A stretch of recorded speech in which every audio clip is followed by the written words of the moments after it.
Agents, you have 10 seconds.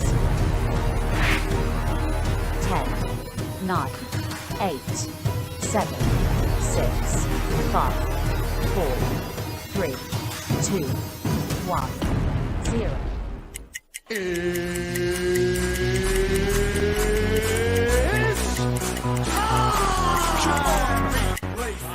Second, 2 out, Palmero over the head of Jenks. Uribe charges, throws, out! And the White Sox have won the World Series.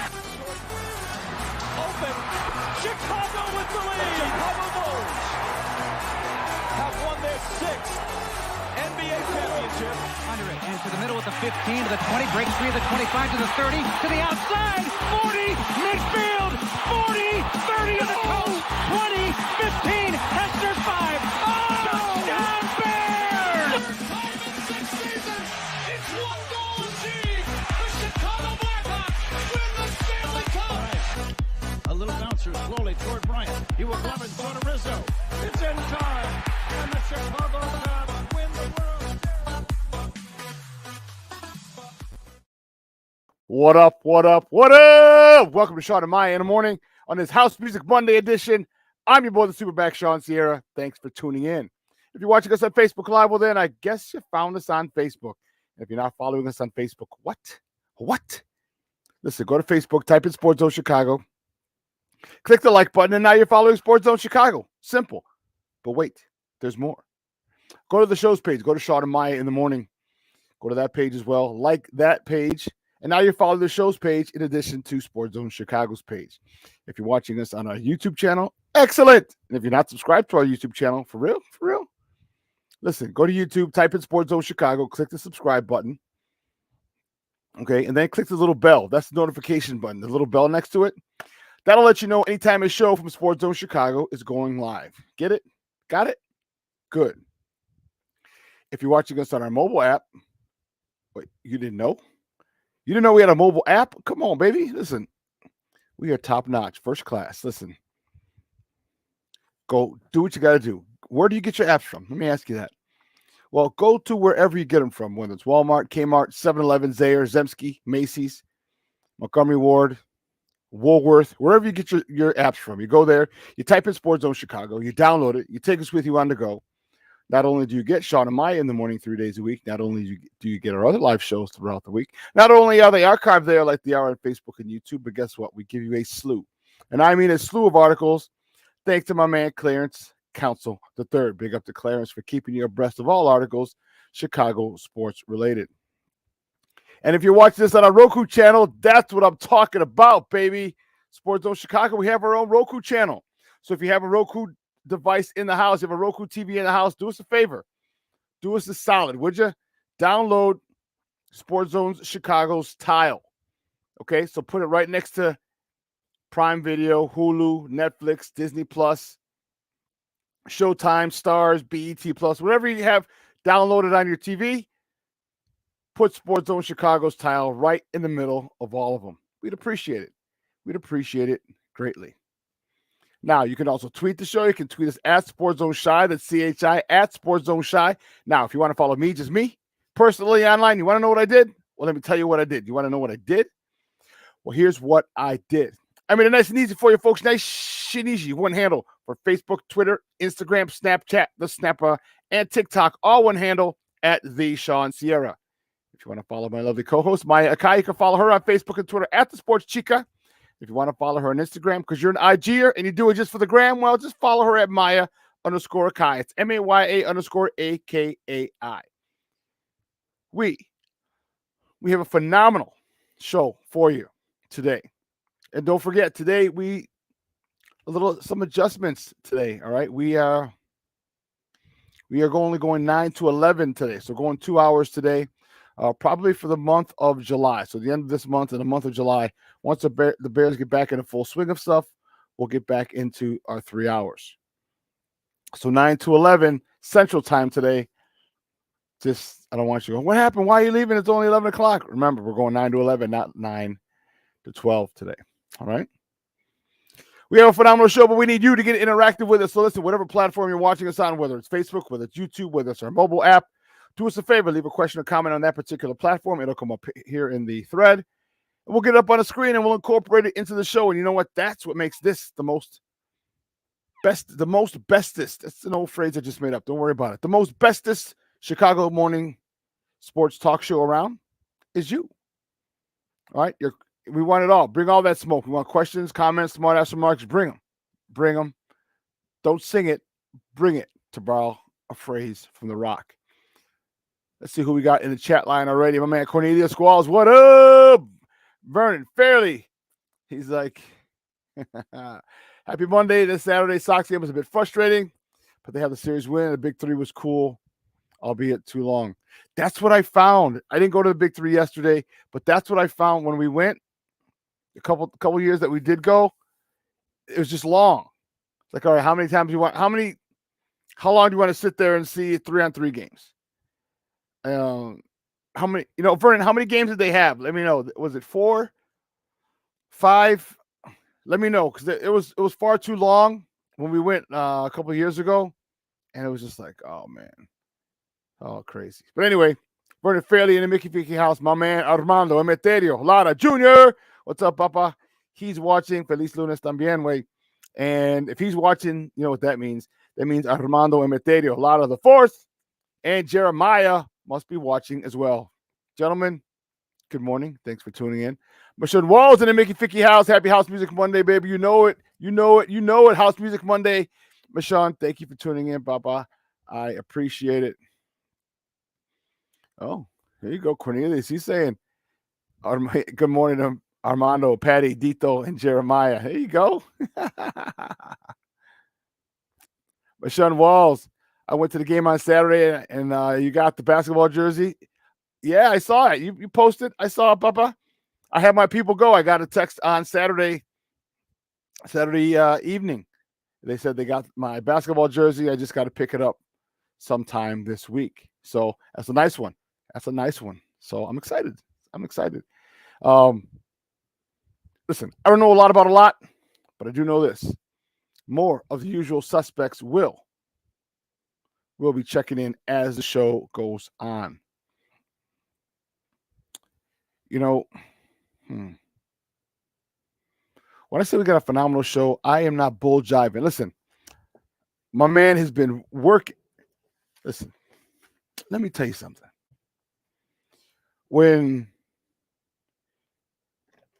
people tell you believe in yourself, okay, and don't take no for an answer, good things will happen. Okay. My guest today, my man Vic Chokshi. Man, we've been rocking together for years, man. We about 4 years now, maybe 5. Okay. And he's blown up big time. I love it. He is the head of sports betting, at Fox Sports now. And he's all over the country. I love it. Okay. He's really made a name for himself in that sector, in that niche, and it's awesome. I'm so happy for him. I'm so proud of him. The dude is he's dope. All right. But he's a Chicago guy. And you know what? He talks all sports, and that's what's awesome. So Vic Chokshi, 10 o'clock, is going to join us today. We're going to talk a little baseball in Chicago, Cubs, Sox, talk Bears. And if we have time, the Bulls. But hey, that's if we have time. So we will have him on from 10 to 10, about 10:25, 10:30. Okay. And I'm excited to talk to him. It's been a while. He's been flying all over the country, New York, LA. That's what happens when you're important.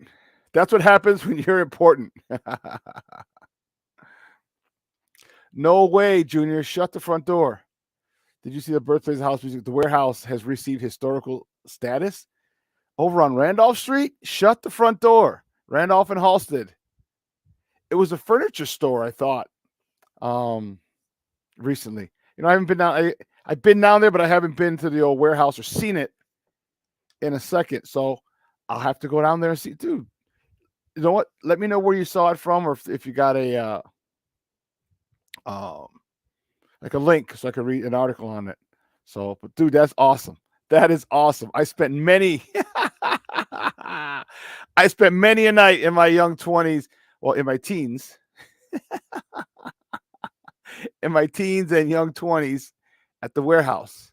That is funny. That's awesome. My teens was because I know I told you this. Junior knows the story, but I may have told it on here. So when I came home from college, my freshman year, we moved out of grandma's house, and we were living in Cicero at the time, and we were living with my aunt and her son, my cousin, and he was 4 years older than me.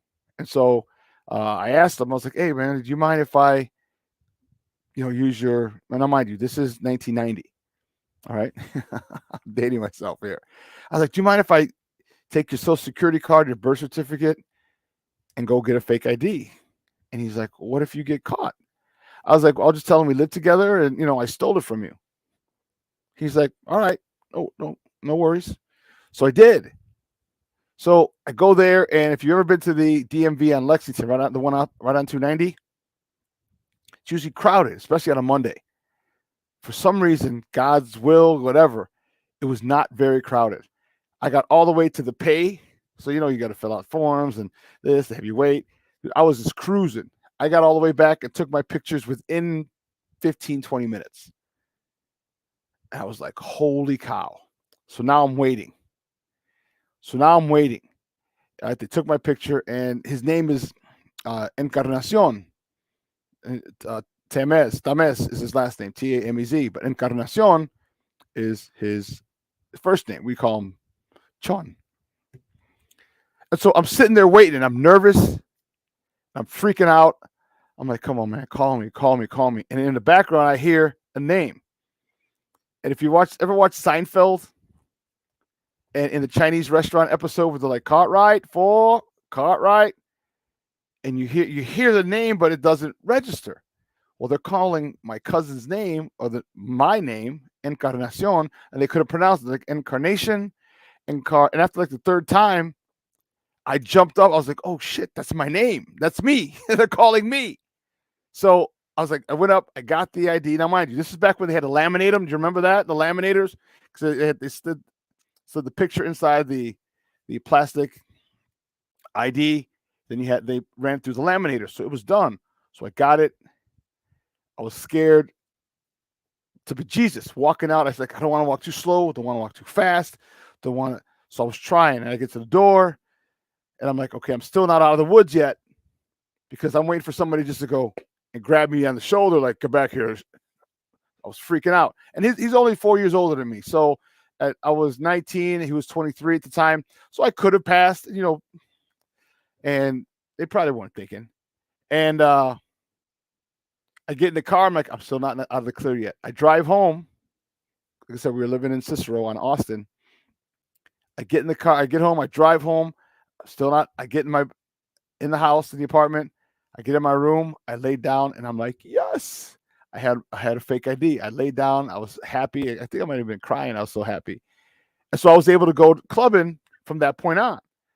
And so many of my nights out when I was 19, 20, 21, 22 were spent at the warehouse over on Randolph. So the fact that they have received historical status is pretty darn cool. All right. But that's a little insight into me. If you didn't hear that story,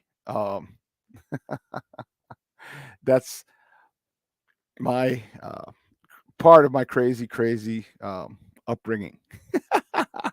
Levette Lee, she's in the house. Good morning. Thanks for tuning in, I appreciate it. Mr. Soto, he's in the house. Thank you for tuning in, Papa. I appreciate it. Right, the good old days, baby. The good old days. So listen, make sure you tune in 10 o'clock. Vic Chokshi going to join us. He's the head of sports betting at Fox Sports. We're going to talk a wide variety of sports: Cubs, Sox, Bears, maybe Bulls. All right. We might even sneak a little Blackhawks in, just see what the odds are on Connor Bedard. The Blackhawks are going to take him. They're not going to skip over him. I don't even think that's an option. I know they're receiving, they got to be receiving tons of calls for that number 1 pick, but they're just like, no. So, but anyway, guys, you know how we do. The first segment of every show is called Top of the Morning. It won't come just when you want it.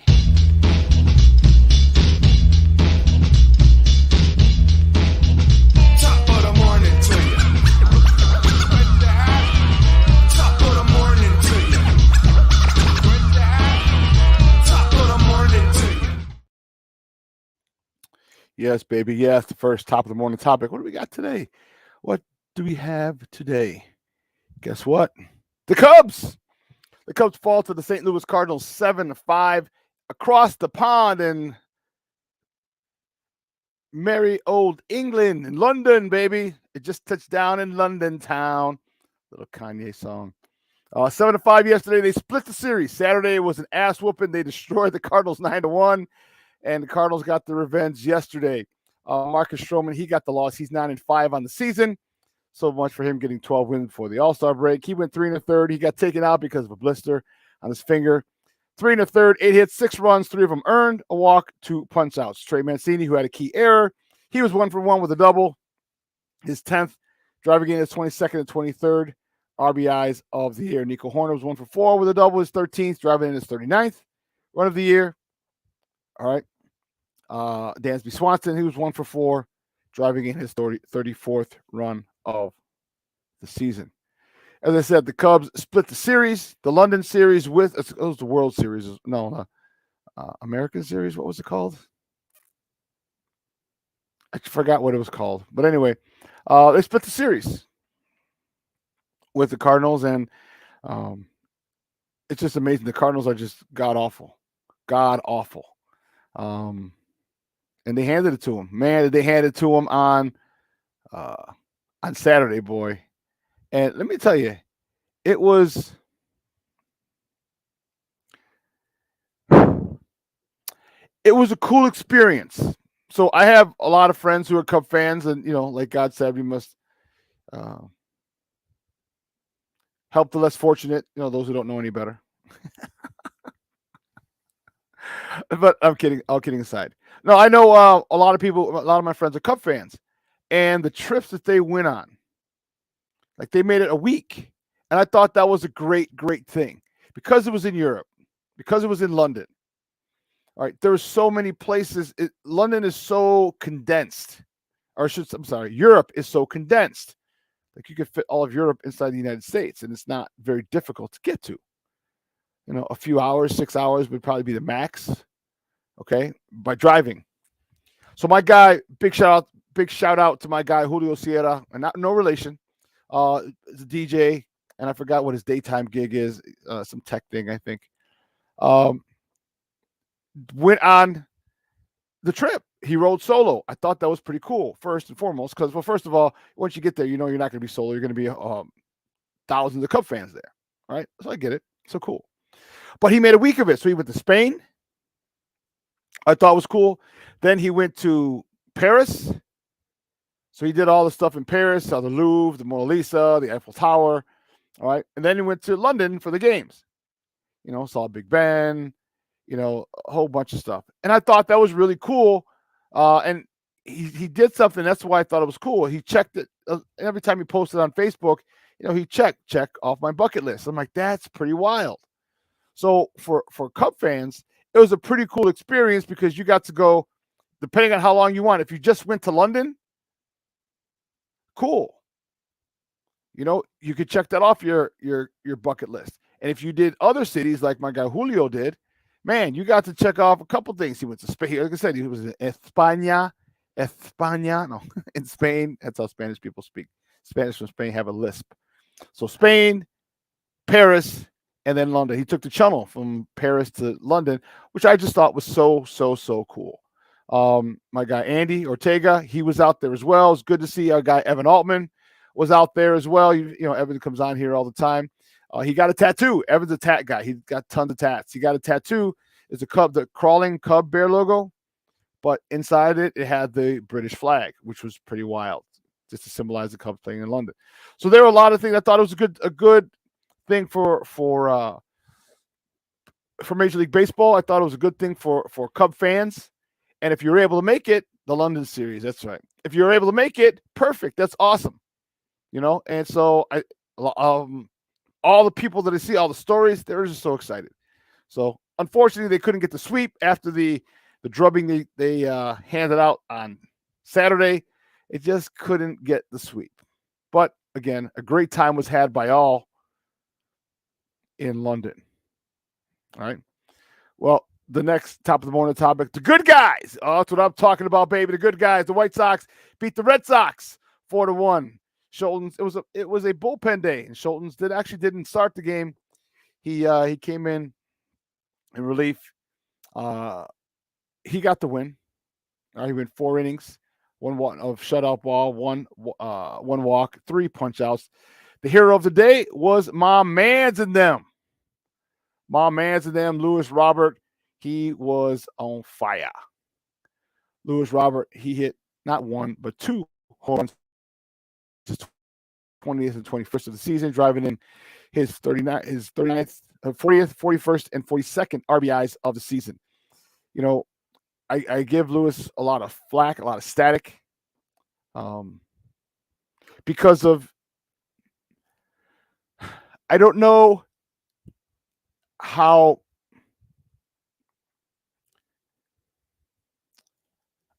bad he wants to be the best. See, there's a couple of ball players, a couple of special people in sports that when they get that's their God-given ability, their talent that they've worked so hard to get to. And Luis Roberts, one of them. Yoan Moncada is another one. Even Eloy Jimenez, as far as hitting goes. And it bothers me, and I give him so much static and so much flack because of the fact that, you know, I don't see him wanting to be the best in the world. Okay? I don't see him wanting to be the greatest. I see him wanting to be good, maybe great,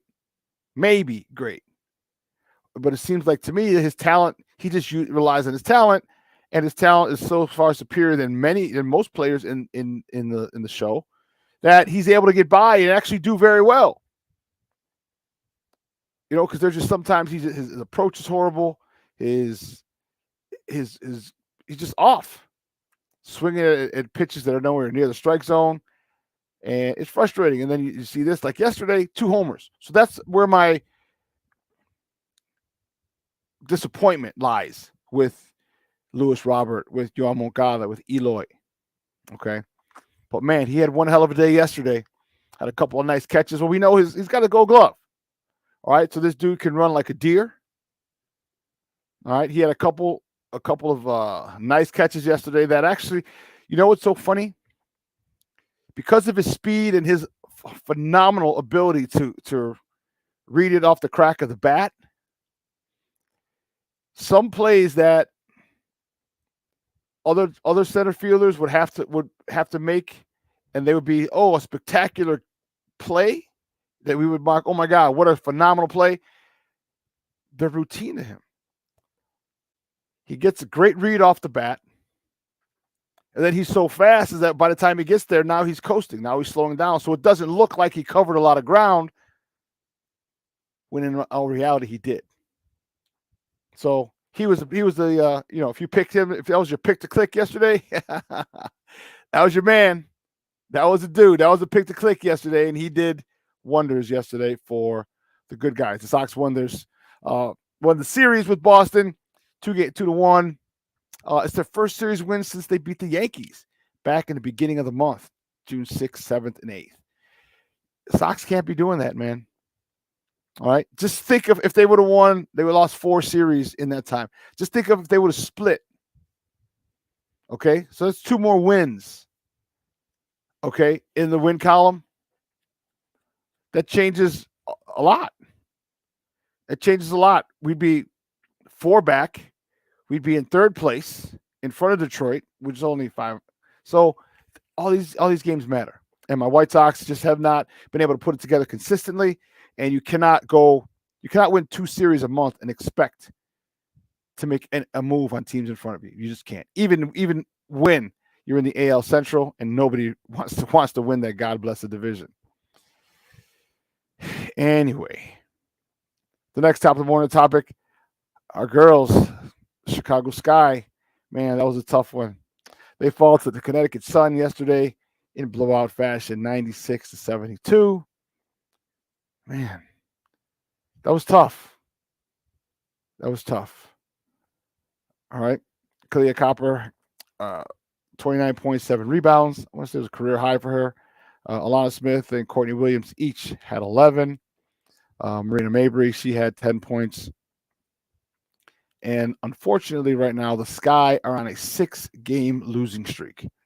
And we knew this was going to happen. We knew that this day was coming. We knew it was going to be rough.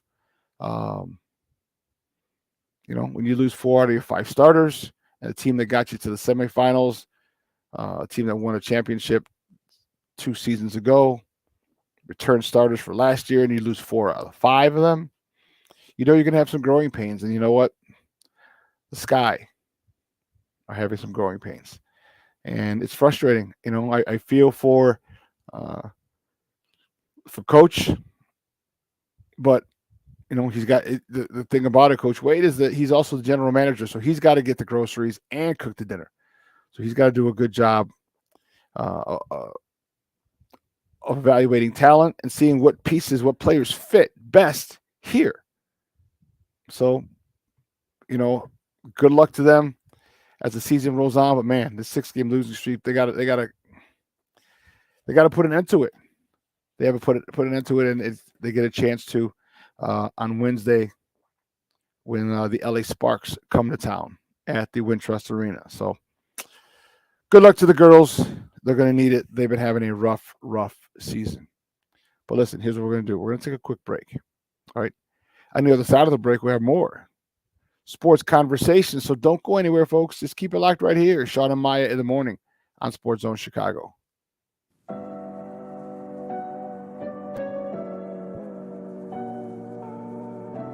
How do you take care of your mind health? For my mental health, I meditate in the mornings. I have my dogs. They're the best. I just find ways that help me just relax. Finding things that make me happy, like being close to my family. I meditate a lot and read books. I have hobbies outside of the game. I'm able to switch off. I'm able to turn my brain off from the game of basketball. Your mind health matters. Your mind health matters.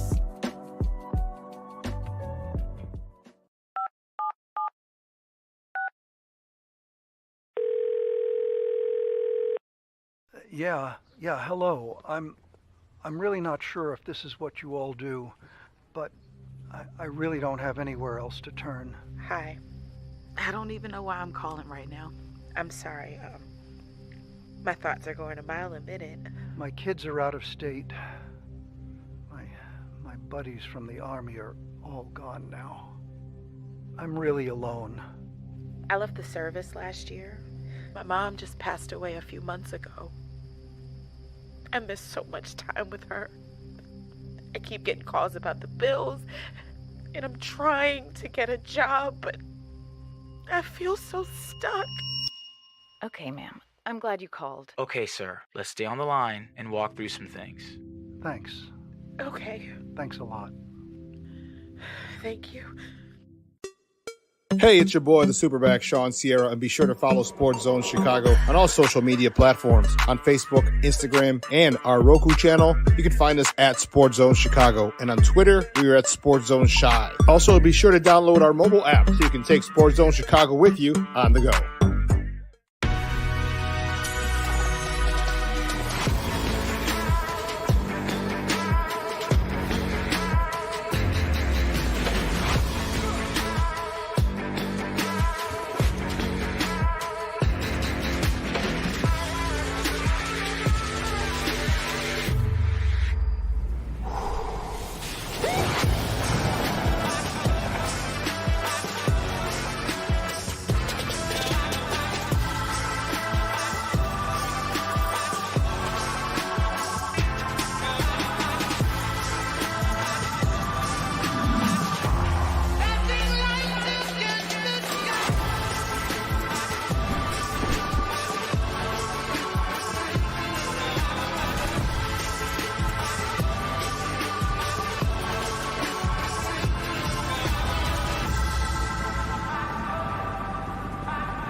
goes Horner. The pitch taken for a strike. Throw to second. They'll never get him. The ball bounces away, and Nico's going to try to go to third. And he will, safely, with a slide. So here's Dansby Swanson. Runner at third. Infield is back. 2 outs. Just underway here in London.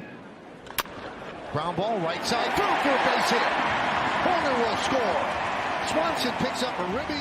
And the Cubs up in second now. And here's Trey Mancini.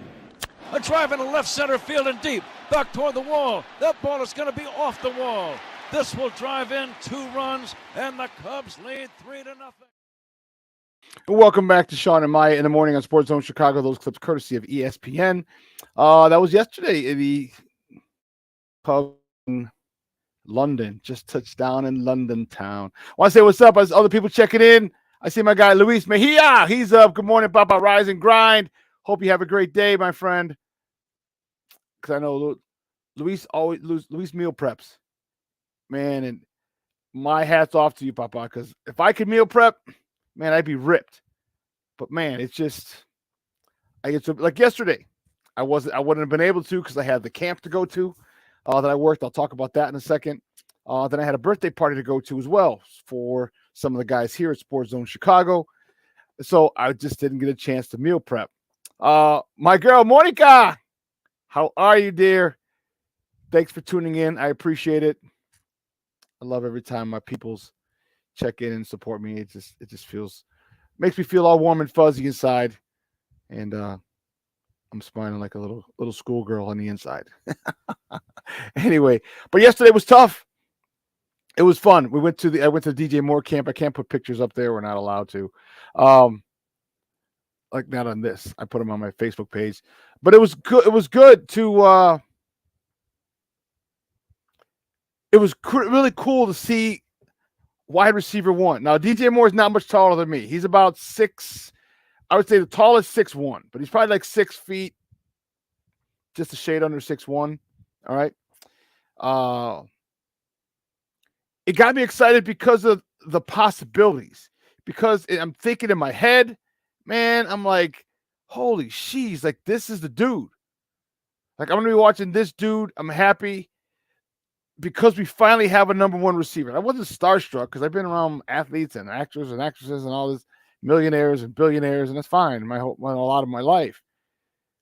I was more excited because now he's like the missing piece. One of the missing pieces, but a huge piece. A true number 1 wide receiver for Justin Fields. And getting to interact with him. So what was really funny was, peep this. What was really, really funny. So we had his little daughter out there, Ariel. Okay, she's 3 years old. Cute, beautiful little girl. Beautiful girl. Just full of life, full of energy. Just full of energy, like a 3-year-old person would. 3-year-old kid would. So opening day, Saturday, was the first day of the camp. And, they had coaches there. They each gave us our own little group. And so he's walking out on the field, a group, just talking to him. I had my back to him.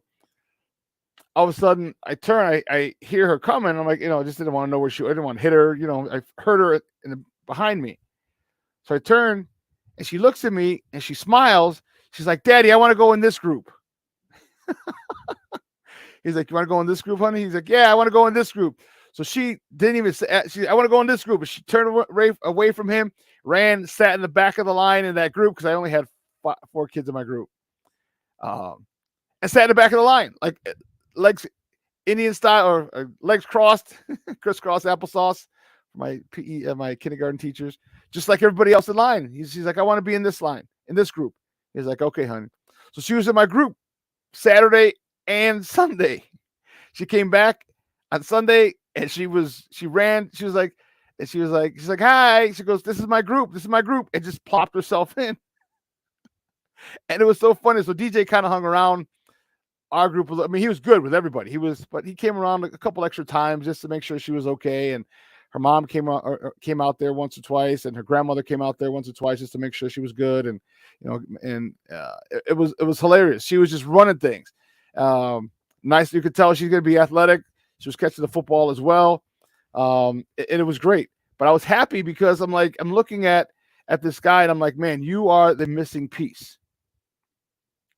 All right. You are exactly what the Bears needed. Exactly what Justin Fields needed. Like, there's no question about it. Okay. There's no question who's the number one receiver now. There's no if, maybes, ands, or buts. When you game plan, you're going to have to game plan around this guy. And for Justin Fields and for the Bears, it's such an important thing. You look at every great quarterback, they have a number one receiver. They have a dude who makes the Pro Bowl. They have a dude who's guaranteed 1,000 yards a year. They have a dude. And now Justin Fields has that dude. Justin Fields has that dude. And let me tell you, it was so good to see. And you know how high I am on the Bears. You know how I'm really, really looking forward to the season starting, because I can't wait to see these two in action. And don't get me wrong, they're not the only reason this team's going to win. No, but that's a huge part. Okay, Joe Burrow and Jamar Chase. All right, Patrick Mahomes had Tyreek Hill for a long time. All right, Kirk Cousins has Justin Jefferson. All right, you get stud receivers. Okay, and it helps. You know, as much as we love the 85 Bears and we love running the ball and tough defense, that's great. But this is a passing league now. This is a passing league. And you must have a stud quarterback. And you must have a legit number one receiver if you're going to compete at any level. I mean, if that's the case, why in God's name didn't the Tennessee Titans won a Super Bowl? They have the best running game in the league for a couple of years going with Derrick Henry. It's a passing league. And the Bears have conformed, all right, drafting Justin Fields.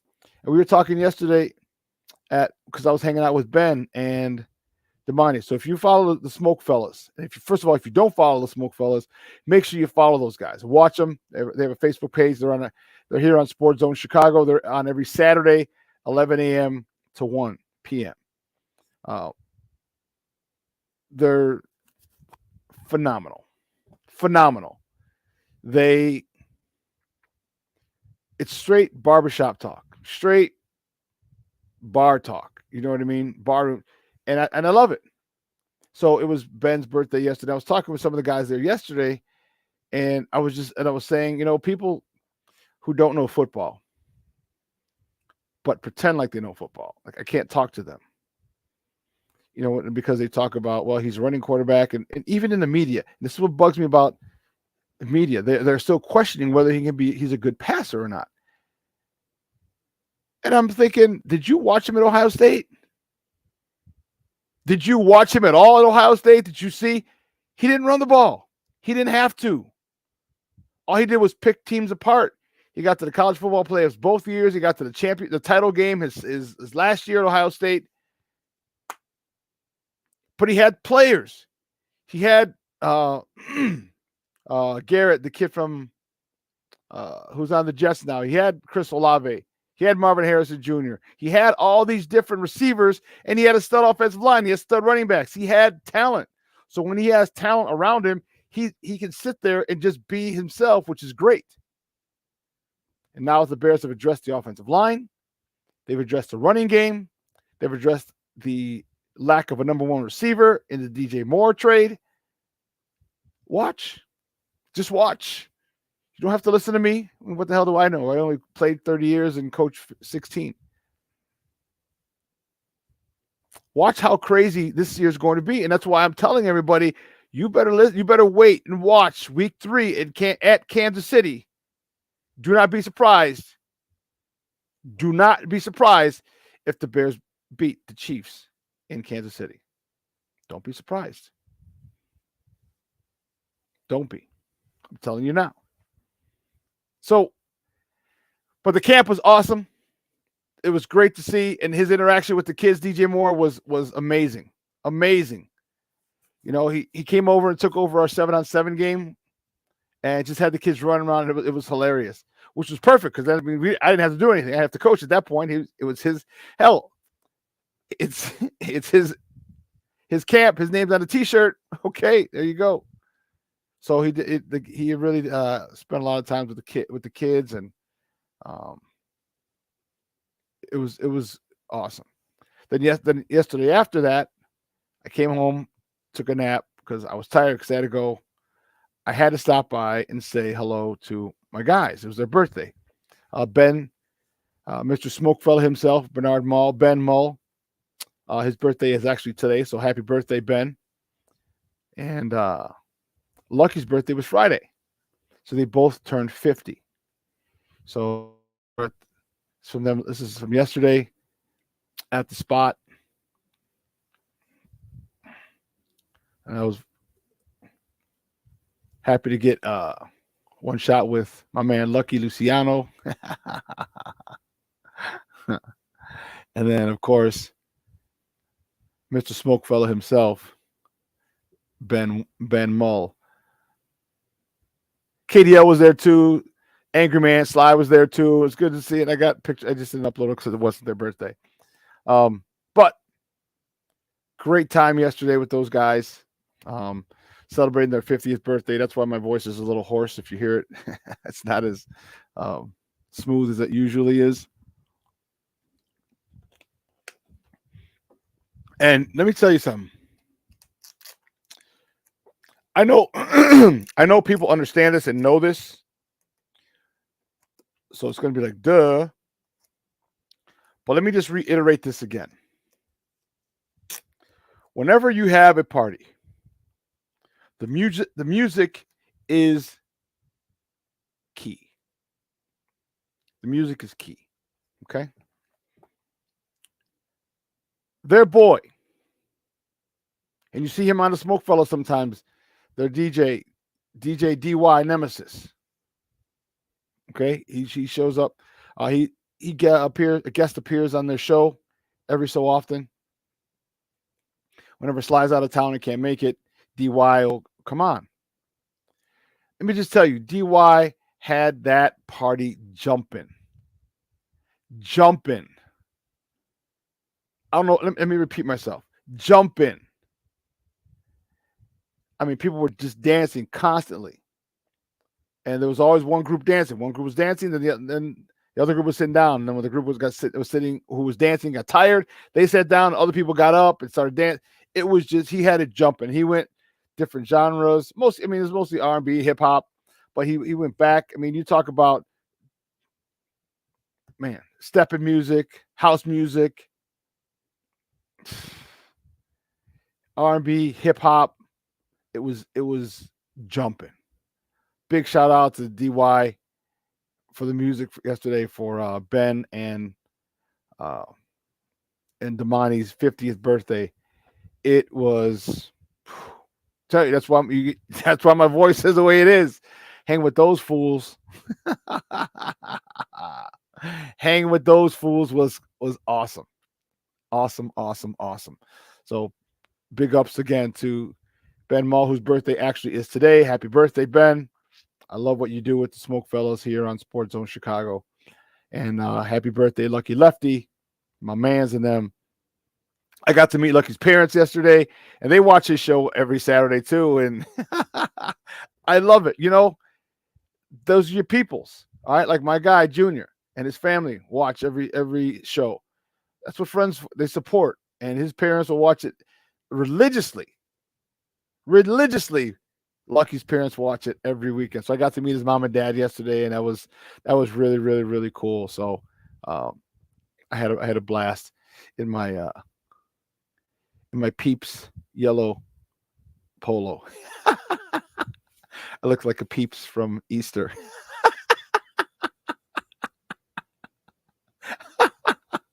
I like it. It's summertime, baby. It's summer. Bright colors. I don't care if I look like a Peeps. Oh man, it was that was dope. That was really, really, really, really dope. Right now, the White Sox are in a state of flux. Okay, they're, if you're trading, they're in a convergence. Okay, they just keep going up and down, up and down, up and down. They don't go up, they don't go down. They're just moving along. They win one, lose one, win one, lose one, win two, lose two, win two, lose two, win three, lose three. they're just going nowhere fast. And that's the thing that's frustrating. Okay. We got a big win over Boston. Now, a serious win, I should say, over Boston. I get it.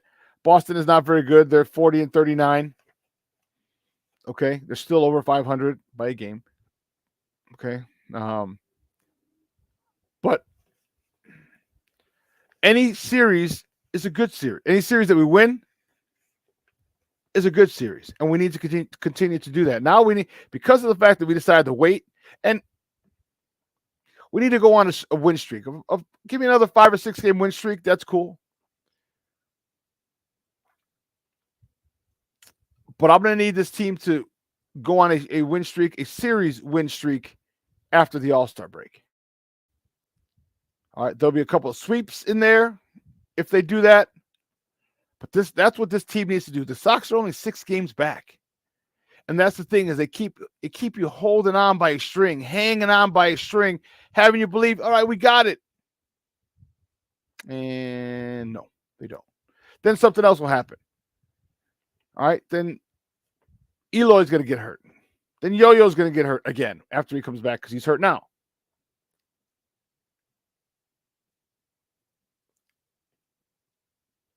This team is beyond frustrating. So they definitely have a chance to take this division.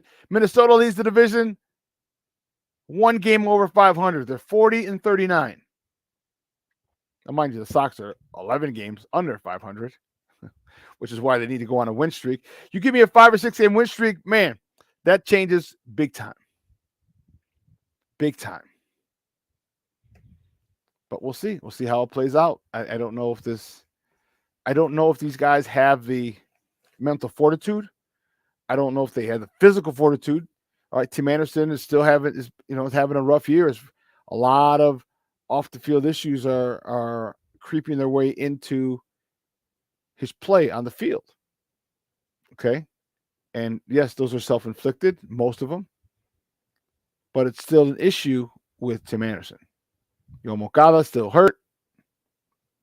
Luis Robert still not trying to be the best. Our pitchers, Cease is good, not as good as last year. Kopech is good. I was hoping he'd be. No, he's been pretty good. It's not. Lucas Giolito's been much better, but it's a contract year for him. So, why do players always wait until the contract year for them to have a great season? That's bothersome. Continue to have the season once you're signed.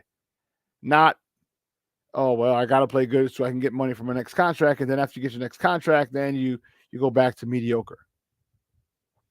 Again, for me, it's about wanting to be the best. It's about understanding the approach, understanding understanding and loving the process. All right. So when you get to a 1-0 pitch, like, okay, I know I have a mindset of this. If I get to an 0-1 pitch, I have a mindset of this. So, and just dominating and understanding each situation. I'm talking as a pitcher. And sometimes I don't see that. Sometimes I feel that they don't see it. Sometimes I think emotion takes over, especially with Lucas. And as a pitcher, you have to, in sports for the most part, you got to keep your emotions in check. Okay, unless you get a big base hit, all right, a big homer, a big strikeout, a big throw 'em out, phenomenal catch in the field. Okay, I get it. But for the most part, you got to stay even keel, and that's what the issue that the White Sox are having. So we'll see. On the north side, they're inching closer and closer to 500. They're 2 games under. Okay. They would be at 500 if they won yesterday. But they're close. And we talked about this yesterday as well. The culture, I've mentioned it here plenty of times. The culture here is good. The culture there is, I wish that culture was on the south side. I'll tell you that right now. And it's unfortunate yesterday Marcus Stroman had to leave with blister on his finger. All right. And then Trey Mancini with that untimely error. You know what happens. All right. It happens. But you can't This is where teams, and they put up numbers. They put up 5 runs. Okay. Just wasn't enough. That error really, really, really helped the Cardinals get by. But you've lost it. All right, it's over and done with. All right, now you got to move on. Now you got to move on. The Cubs are en route back to the States. All right, they're coming back home. They open, I believe, a 6-game set. They got Philly tomorrow, Tuesday, Wednesday, Thursday, and then the Cleveland Indians. I'm sorry, the Cleveland Guardians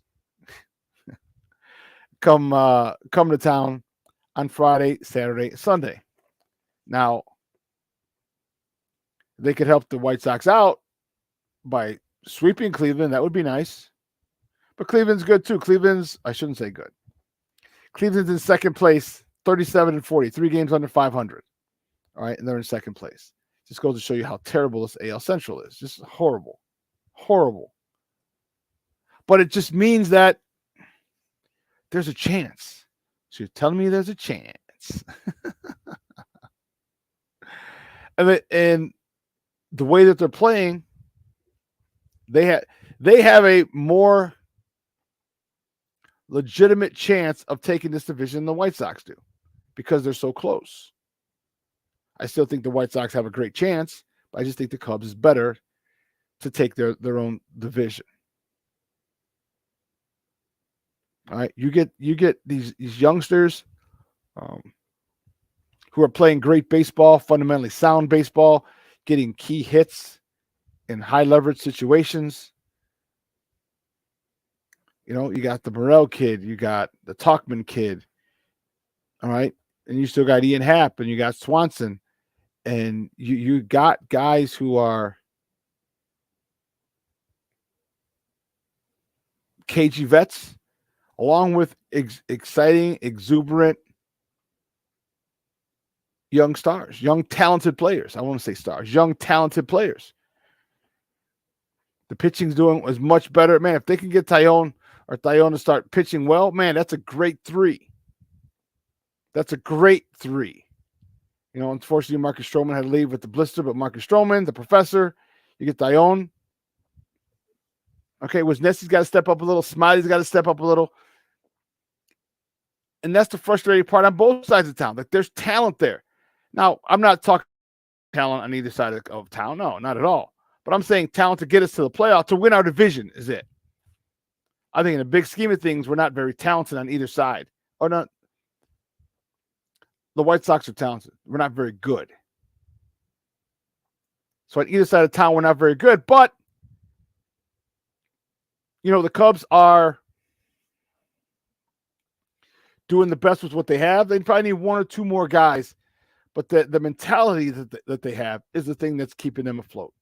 They refuse to go down. They adhere to the fundamentals. Good pitching, good defense, timely hitting. It's got them. I know they're in 3rd place, right? But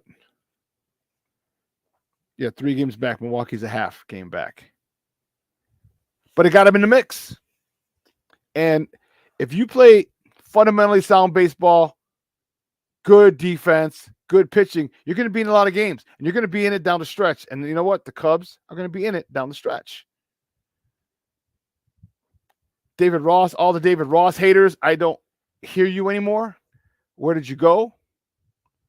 You're just yelling, fire him, fire him, fire him. And all of a sudden, where are they at now? I don't hear very many David Ross detractors, haters. I don't know where they went.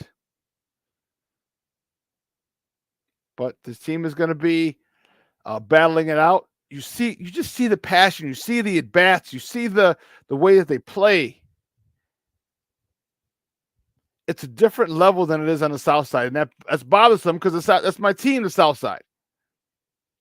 That's my squad. But this the culture that's there, I'm not a fan of it. I'm not a fan. And I talked to you about it on my rant. Rick Hahn, this has to do with Rick Hahn. All right? Not hiring a manager a strong manager. A manager that the front office cannot control. A World Series winning manager. You had Ozzie, you had Bruce Bochy. You could have interviewed Bruce Bochy. You could have interviewed Madden. Could have interviewed Girardi. All these guys are World Series winning managers, and you chose not to hire them. That bullshit interview you gave with Ozzie, that was a platitude. That was a platitude just to appease the fan base. So the culture on the South Side is horrible. The culture on the North Side is one that's conducive to winning. It's conducive to winning. So, you know,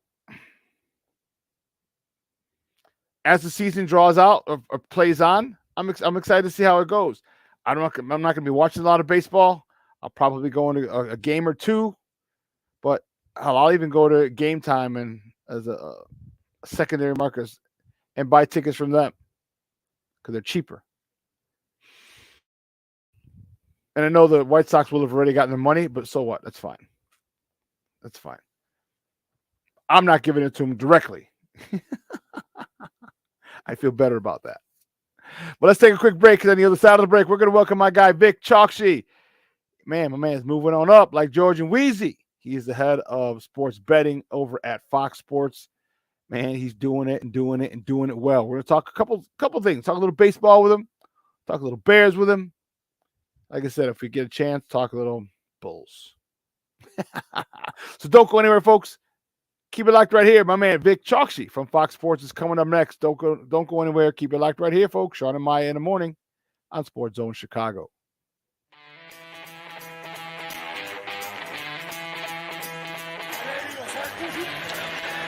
Off the fake. Fields against the grain. Finds Jesse James. Field. With time. Delivers down the field. And Crawford. Still running.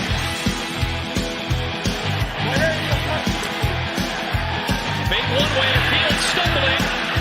Trying to cut it back. Justin Fields making magic happen. There goes Fields. Touchdown.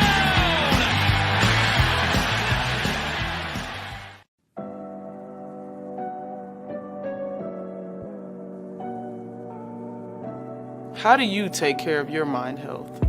For my mental health, I meditate in the mornings. I have my dogs. They're the best. I just find ways that help me just relax. Finding things that make me happy, like being close to my family. I meditate a lot and read books. I have hobbies outside of the game.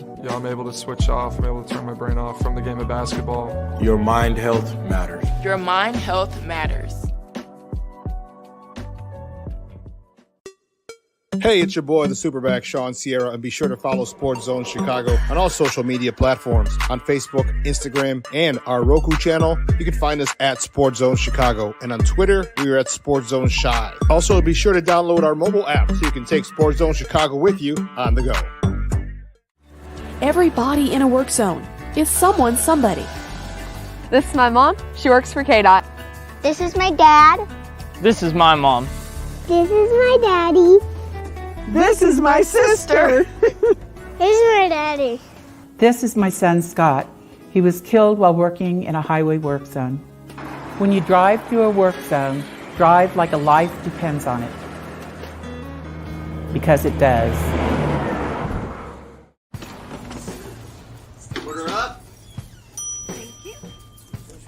When I want to give up, I try to focus on getting to the next minute, then the next hour, and the next day. It might not seem like it right now, but there are people out there like me who want to listen and support you for the long haul. And I found someone to talk to, someone who listened. You are not alone. Hey, this is Dr. J, and I listen to Shawn and Maya in the morning.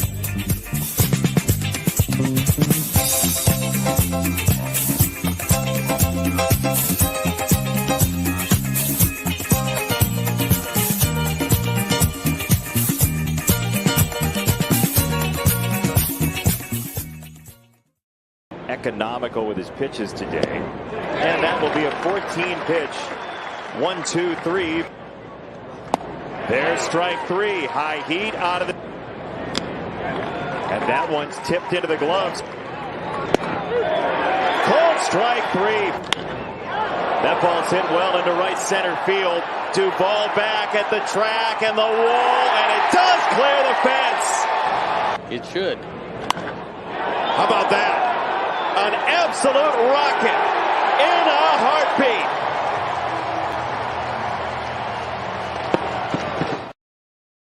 Welcome back to Shawn and Maya in the morning on Sports Zone Chicago. Those clips courtesy of NBC Sports Chicago. And you see why I get so fired up? You see why the hair on my arm stands up? When you have talent like that, that anytime you step to the plate, he's becoming one of those guys that you have to stop what you're doing, because I'm about to ruin the image and the style that you're used to. You got to stop him when he's up to bat. You have to. Because that second home run, pitcher tried to sneak a fastball inside. That wasn't in the zone. It was inside. He pulled his hands in. First of all, you got to pull your hands in. How many people have strength to get it out of the park? Not just out of the park, but a rocket like that one was. But he doesn't do it consistently. That's where I get pissed. That's where I get frustrated. That is why if I had hair, I swear to goodness, I'd pull it out. My first guest, man, good to see him back home. Man, you never know where this guy's at. LA, New York, Miami, Dallas, Toronto, London, Fiji. There's gambling in Fiji too, so who knows? Man, he's a good friend of the program, and I can't wait to chop it up with him.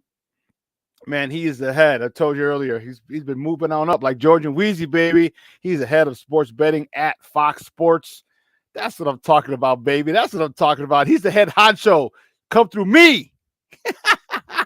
You can find him on Twitter at DocSquad33. Guys, let's welcome back our guy, Vic Chokshi. Vic, what's up, Papa? How are you? I'm doing well, man. Always a pleasure to be on, and I wish I can go to some of those spots that you mentioned, man. That's the dream. That's the dream. Trust me, you'll get there. There's gambling in all those spots, so you should bring it up. Say, you know what? I need to go to Bora Bora, and just to make sure they're gambling enough over there for us. Sure. For the Fox Sports I will app. bring that up in my next one-on-one for sure. Oh, that's awesome, man. Man, good to have you back as always. You know, I love talking with you, man. I love talking sports with you. You know, one of the reasons is that I love talking sports with you is like you're knowledgeable in all sports. You know, you're not secluded into I'm just a baseball guy, I'm just a basketball guy, I'm just a football guy, you know, and it's always fun talking to you, which is why I love having you on as much as I can. Talk to me. You saw the clip coming out of the break with the White Sox. Frustrating, disappointing. Talk to me about this season. Do you think they have a legit chance to come back and get this division? They're 6 games back. Nobody wants this damn division. Nobody's running away with it. Yeah. They have the talent. They have the most talent in the division, but they just don't put it together. Your thoughts on, and will they be able to come back and take the AL Central? It's interesting because, I mean, you and the diehard Sox fans know this. Jerry loves this team more than he loves the Bulls, and he loves this squad more than anything. And so I think they keep it together, and they're going to try to add and make a run because of that. Now, on the flip side, if it was me or any logical person, I would start over, man. I would start over. I think they are underachieving. They're frustrating to watch. Admittedly, I'm a Cubs fan, but I have a ton of Sox fans that are my boys, and each of them has said this is probably the most frustrating year that they've had as a Sox fan, which is saying something, right? And you know, the same feelings that you had coming out of that clip is literally how every Sox fan feels watching every single game this year, right? And throw in last year as well. And so to me, I think it's time to kind of start over a little bit, but on the flip side, I just don't see Jerry doing it, man. I think they're going to go down firing this year and try to give it one more run just because of how much he loves the squad. Yeah, and that's the thing is they win, like they'll have a big series. And granted, Boston's a game or two over 500, so it's not like they're world beaters, but the name Boston Red Sox gives you a much better feeling and maybe even a false sense of security because it's just the name Boston. They're not very good this year. But hell, well, the last time we won a series was what, the 4th, 5th, and 6th of June. I mean, you can't go in if you're going to win a division, you can't win 2 series a month. You just can't do it. That's not going to get it done. Especially but they when do you're it. trying to catch up. So yeah, you're right. So, but when they do it against a big team, a big name market like Boston, fans get excited, and then then you go and we got who's next? We got a 4-game set, don't we, against the Dodgers? I mean the Angels. So we're traveling to Southern SoCal, and now what do we do there? Do we split? Do we win 3 out of 4? Do we lose 3 out of 4? Here's where we're going to get tested, and it's frustrating because as I said, as I said before, you've got Yoan Moncada, Eloy Jimenez, and Luis Robert Jr. Those guys should be stealing all-star MVP votes from each other every single year. That's how talented they are, and they just don't. Talk to me though about the manager. I liked the hire because first of all, I wanted Ozzie. You know me, and I love Ozzie. I think Ozzie would be the best fit for this team. But it was evident that Rick Hahn is not going to hire a World Series manager, a guy who he can't control, which is why they didn't bring in Bruce Bochy. Why would you bring in him? He's only taking his Texas Rangers to the top of the AL West. No Madden interview, no Joe Girardi interview. All these World Series champion managers who would basically say, hey, F you, you're not making the lineup. I am. Yeah. Talk to me about how you feel about not bringing a World Championship or World Series winning manager in here when you had the opportunity. There were 4 of them out there to interview and hire one of them, and he did not. He wanted a puppet. Yeah, so I don't know. You do a lot of these shows, so you probably don't even remember, but we had a conversation like this when the job was up for grabs, and I was 100% behind exactly everything that you talked about. Whether it's Ozzie or whether it's bringing in someone proven to take this team to the next level, because the talent is there. It's time to win, right? Like, this is it. You can't go with someone that's inexperienced or doesn't have that World Series talent if you are legitimately trying to win a World Series with all the pieces in place. And so wasn't a fan of the hire. And so far, there's no one out there that can say it was a good hire, right? Like, you're 6 games back, you're struggling, you're seeing 11 games under. And you're seeing a lot of the same stuff that you saw last year, right? That was kind of one of the biggest reasons to move on, was to correct some of those things.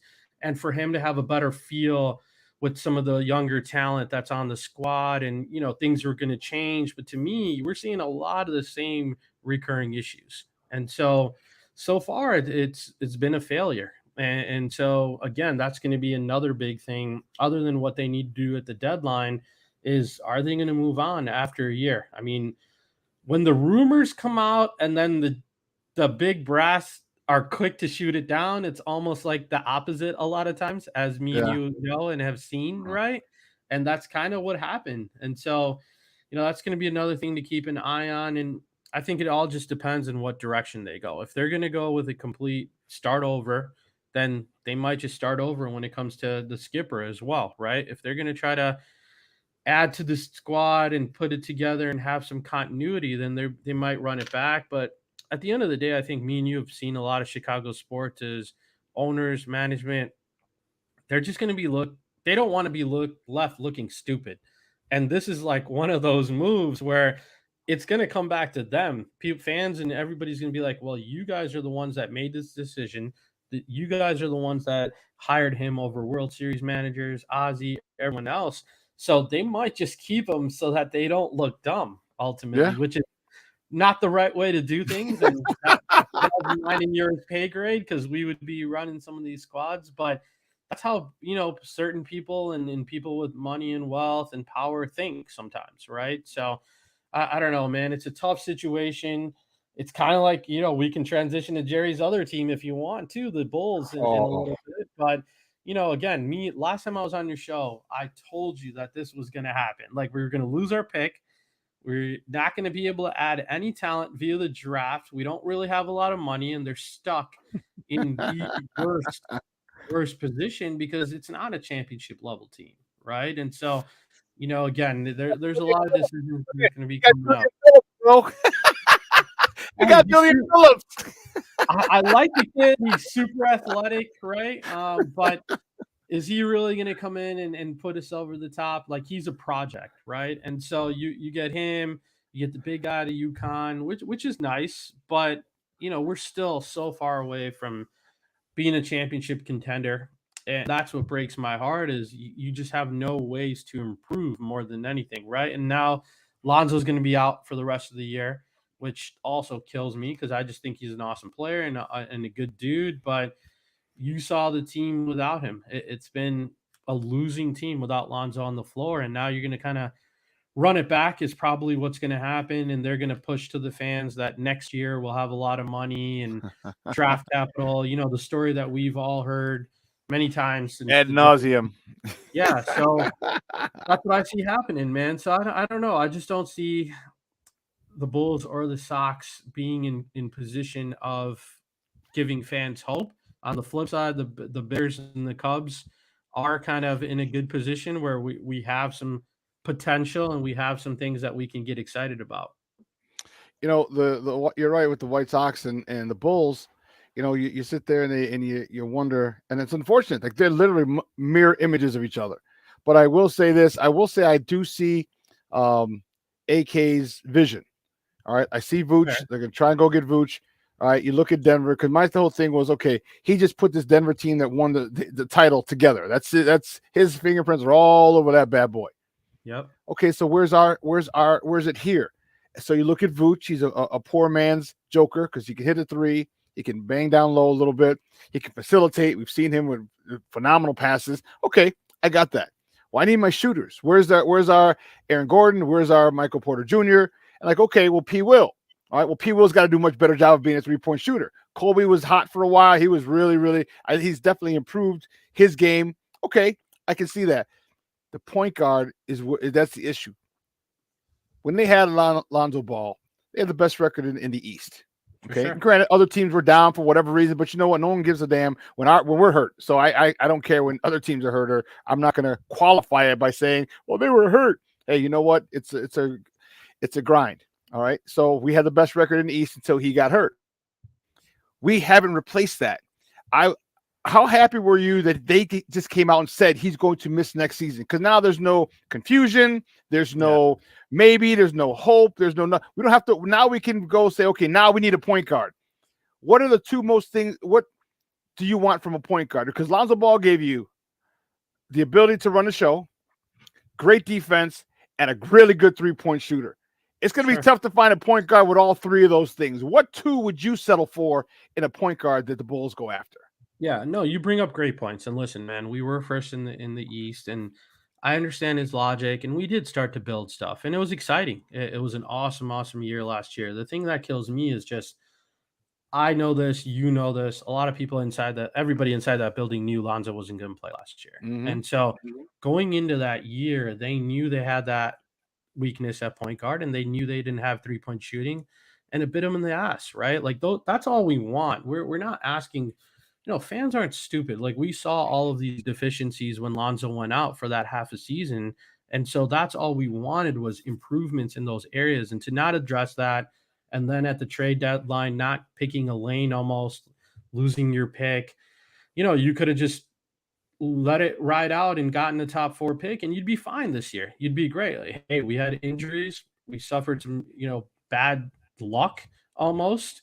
And now we're going to retool and replenish. But to me, how are we going to be able to do that? You're not going to get a guy at Lonzo's level now because of the situation that we're in, right? And so, yes, Cornelius, you bring up a good point. Mo Bamba, by the way, I was on a plane with this guy, nice guy. He was Mo Bamba, that's dope. Yeah, sitting next to me, poor guy sitting in coach. So he's like, a grinder. He's a grinder almost, but I have no clue how he's sitting in coach. But I like that idea, Cornelius. I think we might have gotten a similar player to Mo Bamba, maybe from UConn in the draft, right? But to me, point guard and three-point shooting is going to be big. I'd love to see us get like a Seth Curry or someone that can help. And to answer your question, sorry for the long rant, Shawn, I would love to see a guy that can really control the floor. I know people are not going to love that answer because you want scoring and you want three-point shooting, but a guy that can run the offense and make DeMar and Zach play up to their potential. Almost like a project manager or floor general, someone that can put them in their place and someone that can get us back to how the offense was humming before Alonzo went down. And the reason I bring that up is all of us see it. Zach and DeMar just take turns now, right? And they're literally the body language of them, the team, everything is a little bit different when Lonzo's not there because they have they have to put the weight on their shoulder. They have to score. Who else is going to score on this team? So I don't blame them for trying to gun, but at the same time, the offense is just broken. You just see a stagnant dribble, dribble, dribble, take an insane shot, and they're that good that they hit crazy shots, right? But that's not going to work in the playoffs. And so I'd love to see a real point guard that's a floor general that can run the offense and play, either do the other two things that you said, play defense or shoot the three. But just overall, we need a lot more 3-point shooting. I think the other killer that me and you talked about was just even last year, even last 2 years, you have your big three that literally scores 85 points a game, 90 points a game. It's just a math problem. Everybody else is hitting threes while you're hitting twos. They're making tough shots. They're playing well. They're scoring 90 points a game at times, and we're losing those games by a significant amount to teams that are not even as good as us because other teams are just chucking away at three, and that's the new NBA, and you have to adapt to that NBA, right? And so even the team that he put together, they could shoot the three ball. They had a bunch of guys surrounding the Joker, right, that can shoot the three, and that's what we need to do. And we need to change our offensive philosophy. Our defense was pretty good by the end of the year. We were top 10 in most metrics. And so for us, point guard, 3-point shooting, I'd love to see that. But again, now you're stuck. How are you going to add those pieces? Either you got to break it up, trade someone, or you're going to have to sit through this team for another year and then kind of address all of these issues when DeMar's off the books. Maybe you trade Vooch to a contender and kind of roll from there. Guys, we're joined by Vic Choksi, head of sports betting over at Fox Sports, talking just Chicago sports, little White Sox, little Cubs, little Bulls right here on Shawn and Maya in the morning on Sports Zone Chicago. Yeah, man, it's frustrating because I think they have some pieces, but I think I'm waiting for Patrick Williams to develop. We've been saying that for the last 2 years. Yeah. But I think Kobe stepped up. I think he's developed. He became a much better 3-point shooter. And if Patrick Williams could be a dead-eye 3-point shooter, a 3-and-D guy, man, now we got one of those pieces. And then, and for me, the point guard, the traits that I want a point guard to have are running the floor and 3-point shooting. All right, so we don't have to worry about specialists and things because if you run the floor, you can facilitate. So when you got that wide open three, when they collapse, if someone comes out and leaves the man under the hoop open, boom, you just get it to him, easy bucket. And that was one of the things that really bothered me. You talked about the math, all right, 3s over 2s, 3s over 2s. Yeah, I get it, but you weren't making a lot of 3s. So why wouldn't you make at least some 2s if you're 1 for 9 from beyond the arc? Why aren't you driving to the hole? And that's the thing that bugged me. Like, it's not rocket science. Like, some of the shit that they're doing is like literally grammar school stuff. If you can't hit the 3-point shot, go to the hole, get fouled, get a 3 throw, get free throws, get a rhythm. Remember, that's what Mike would do whenever he was off. He's like, all right, let me just go to the hole. If I make it, it's an and one. If I don't, I get to the line, I get my rhythm back, I get rhythm, and now I can start hitting some jumpers. Why is this not so common to people? Why keep shooting 3-point shots and hitting 28, 30%? You're like, oh my God, you're killing me. Stop shooting goddamn threes, Vooch. Yeah. You bring up good points, and I think two guys have to take the next step at getting to the line more. One, Zach. Obviously, me and you have seen this guy play ball. We've seen him. We've sat up close to this guy, and he's just an electric offensive talent. At any point in the game against any team, I've literally sat courtside and watched this guy play and just watch Zach for the entire game. He goes into these spurts where at any point, if he honestly wanted to drive the ball and get fouled or dunk on someone, he could. That's just being honest, right? Like, he needs to be more aggressive. And I know he was coming off a knee injury. And so we have to kind of take that with a grain of salt. And he showed us how good he can be inconsistently in the second half of the season. But when you watch those games, when the guy is on and when he can get to the line, he's one of the best offensive players in the game. So he needs to step up, get into the line, and you nailed it with Pat. I'm a little bit of a Pat Williams apologist because, first year COVID, and that was very different for rookies. He missed everything. Second year, he missed everything with his injury. And last year, we did see some really good spurts. I've also seen that and you've seen it and we've read about this, but mentally is where I think this guy needs to get better. And I hope he works Bingo. with DeMar and some of these guys, because the games that Zach and DeMar do not play, Patrick Williams scores like 25. Goes ham. He goes ham. Easy. He looks like a star out there. Whether it's summer league or last couple of years when those guys have been out or they're resting, I mean, the kid looks like the real deal. You see the flashes. He's got the body, of course, but he could shoot the 3 ball. But he's aggressive. It's all mental. Yes. When those guys are not there, when those guys are playing, he literally stands in the corner and is just waiting for a 3. Like that. I love this squad so much. It's kind of a sickness, but I'll watch and replay stuff. And I just watch guys sometimes, and I'll watch the entire game, and he's just standing there. Like, if he's going to stand there, he's not going to be the player that we need him to be. So otherwise, the coaching staff needs to teach him to, like, hammer the boards, right? This is a big, powerful dude. He gets 2-3 boards a game, some games. Yeah. Like I'll get 2-3 boards a game. Yeah. I mean, it's just off of pure hustle. So they need to either change the game where he learns how to cut, crash the boards, and help this team with the way it's constructed, or he needs to step up mentally. And so this is a big year for him, and I'd love to see him make that jump, because there's no reason this guy can't score 15 points a game. Like, None. He's got all the talent in the world. He's got the size, the strength. He's literally built like a man. I remember his rookie year, like LeBron, Kawhi, some of these guys he was guarding literally all had really good things to say about him. They were like, this guy's a physical specimen. Like, he was guarding me in the block and he was strong enough to hold me there. And this is coming from some of the best guys. So he needs to put it together, make us get that piece that we really need, because, otherwise the roster is constructed. It's going to be tough to take that next step. I will agree with you. Kobe had a great year. As much as people want to hate on Kobe because he's not living up to their standards, he had a really, really good year. He showed consistency.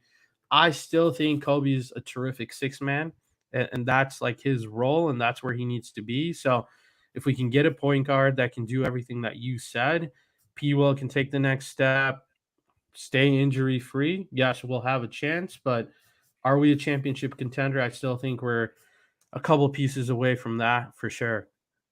Yeah, I couldn't agree more. And we're joined by Vic Chalk, head of sports betting at Fox Sports, talking Chicago sports here on Shawn and Maya in the morning on Sports Zone Chicago. Let's talk about some good stuff, man. The Bears.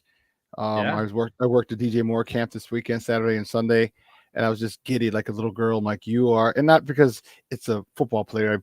I party with football players, but it's because we finally have our number 1 receiver for Justin. We finally have that dude. We finally have a dude who's averaged 1,000 yards over his 5-year career. We have a dude who you have to double team. You have to game plan around this dude. This is the dude. We haven't had this since Brandon Marshall. Okay. And now that we've talked to me about how excited you are after fortifying the line, after adding the running backs and creating a hell of a running back room, after getting DJ Moore and taking less pressure off Chase Claypool and Darnell Mooney, adding Tyler Scott. Talk to me about your excitement going into this season with the Bears now as before the draft.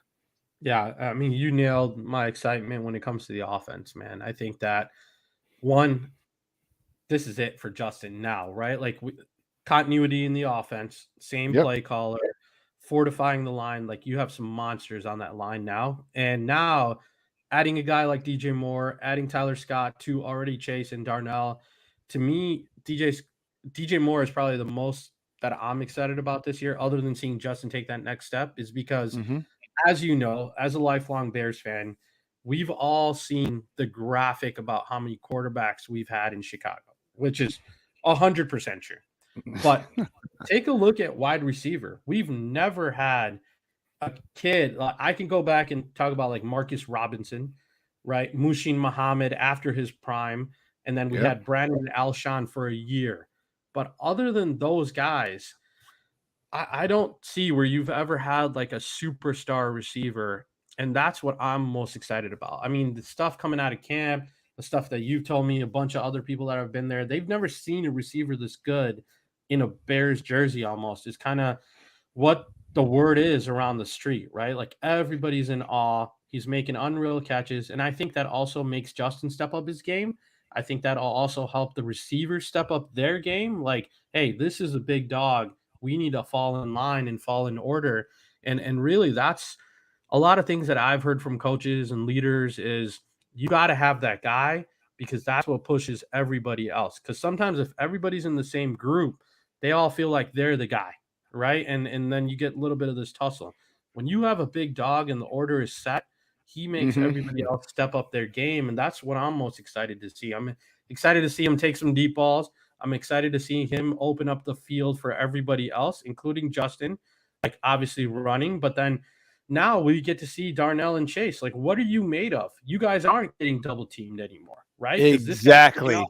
all of that pressure from you. So can you play at a high level? Are you worthy of the money that we want to give you, right? So those are all of the things that I'm super excited to see is the offense. I do think the defense gets better this year. If they can be an average defense, I'll be happy with the talent that they have. But there's no excuses for this offense not to kind of take the next step this season. And listen, man, we're the only team that's never had 4,000-yard passer. Jared Unbelievable, Goff bro. had 4,000 yards last year. Jared Goff. So it's time, right? In Detroit. In Detroit, not even in LA with Odell Beckham and all those guys and Robert Woods. Exactly. In Detroit. So it's not from like our perspective that we're in the industry and this is our job, but it's also just from a fan's perspective. Like it's time. It's time for us to take the next step. And that's what I'd love to see. I'd love to see us win more games. I'd love to make sure Justin is the man. And I'd love to see our offense finally become a real NFL offense. If those things happen this year, I'll be happy. If we win 8 games and we're in all the games, right? If we're kind of like the Lions from last season, to me, that's where I would love to see this team go. Of course, I'd love to see them win the Super Bowl and be a contender. I still think we're a season away.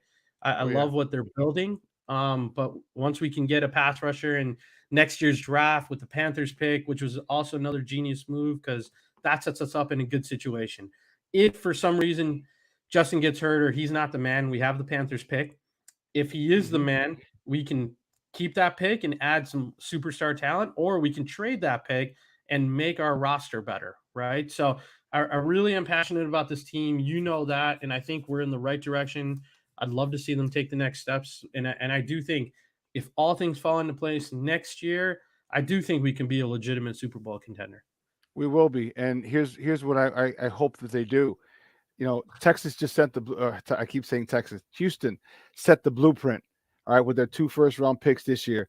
I'd love it if we did the same next year. You go get the best defensive, best edge rusher, and if you don't sign Claypool or Mooney again, hell, you even go get Marvin Harrison Jr. But you trade back up, get the best edge or 3-tech. And if he's wide, if you sign him, then you get the best 3-tech and the best edge, and now it's on. So that's I hope it works out that way. Hey man, I know you got to run. Do me a favor though, before you go, let everyone know where they can find you and your work online. Yeah, always a pleasure, man. I could do this all day, and you and me both, bro. That's the dream, man. One day, man, we got to get a pod and just make our careers off of this. That's the dream, man. Because I could do this all day with you. I always enjoy it. Thank you for having me on. For gambling stuff, if you guys are into gambling, check us out at foxsports.com. We're doing a lot of fun stuff on the odds tab. And then for me, at DocSquad33, you can see it on the screen there on Twitter. Anything you guys want to talk about, I love engaging with people, man. I love Chicago sports, as you guys know, and we can talk for days. So hit me up on Twitter. And Shawn, thanks for always having me on, man. And always, I wanted to give you a shout out, brother. A couple of years ago, I didn't know if this is what I'd be doing in life, man. And you were one of those guys that, you know, just your attitude and your love for the game, and you're just a good dude, man. You always help people. You help people and promote them and kind of help them step up in life. So I appreciate you, man. Hey, no problem, man. It was easy to see talent when it was there in front of me. I was like, oh, hell yeah, you got to stay in this thing. You're crazy if you don't. And now you're big balling. Hey, so do you have your own little personal private jet that flies you back and forth yet, or is that coming? That's the dream. One day when it comes, you'll ride with me somewhere, man. We'll go to a Bears game.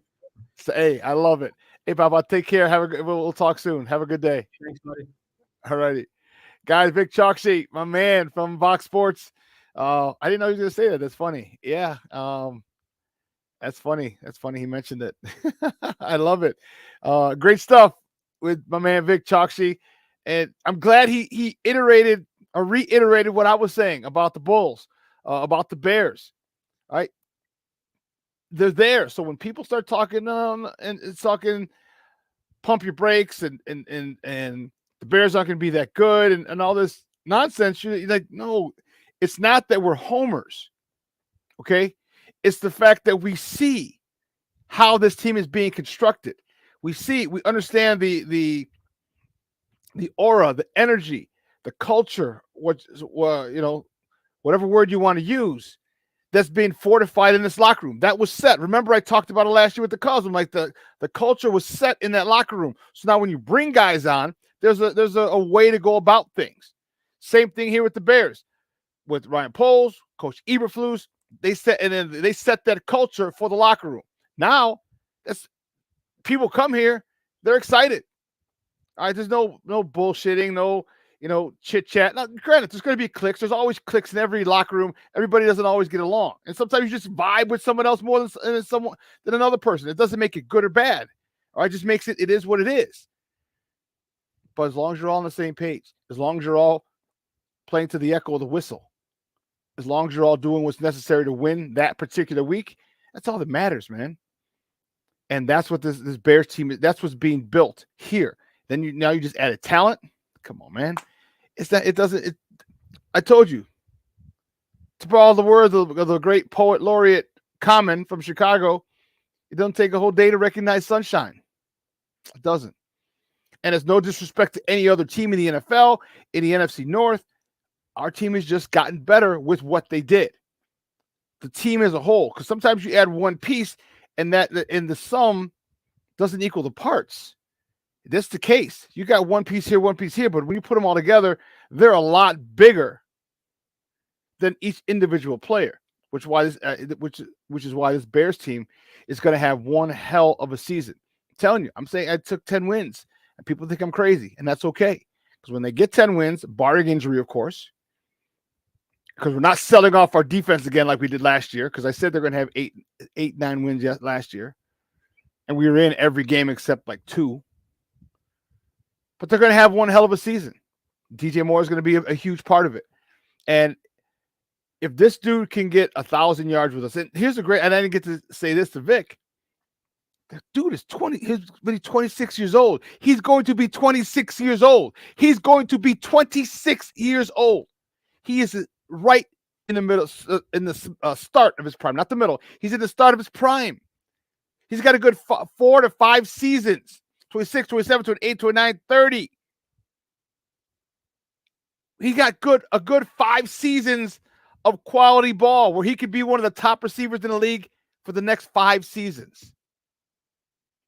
It's exciting. It's exciting. And with a quarterback who's ready to take a next step as a passer, getting a receiver who's just stepping into his prime, come on, man. Upgraded offensive line. Like, these are all things we tell you. These are all things I've told you. These are all the things that I've been reiterating why I'm so excited for this team. And now you see someone else who I hadn't talked to Vic in a while. He sees the same thing. And trust me, he's looking at it from a different perspective because he's a head of sports betting.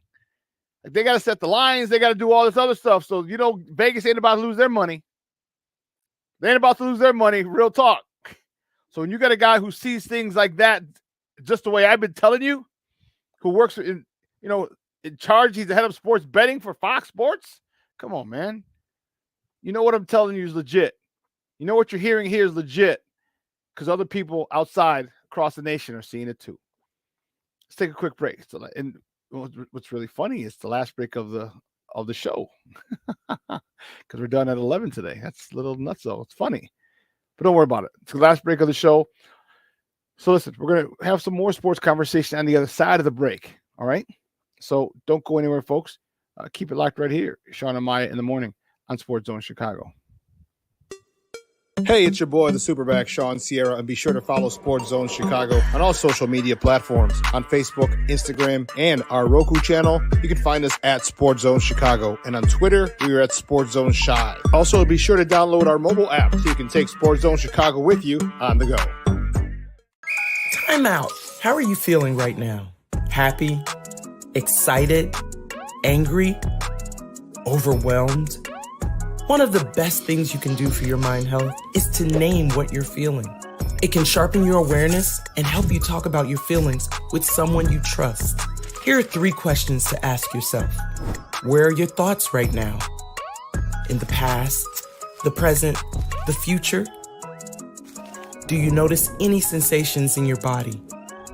Is your heart beating fast? Is there a flutter in your stomach? Or are you fully relaxed? What do you need right now? Time with others? Time to yourself? Remember, there's power in this awareness. So find ways to identify what you're feeling today.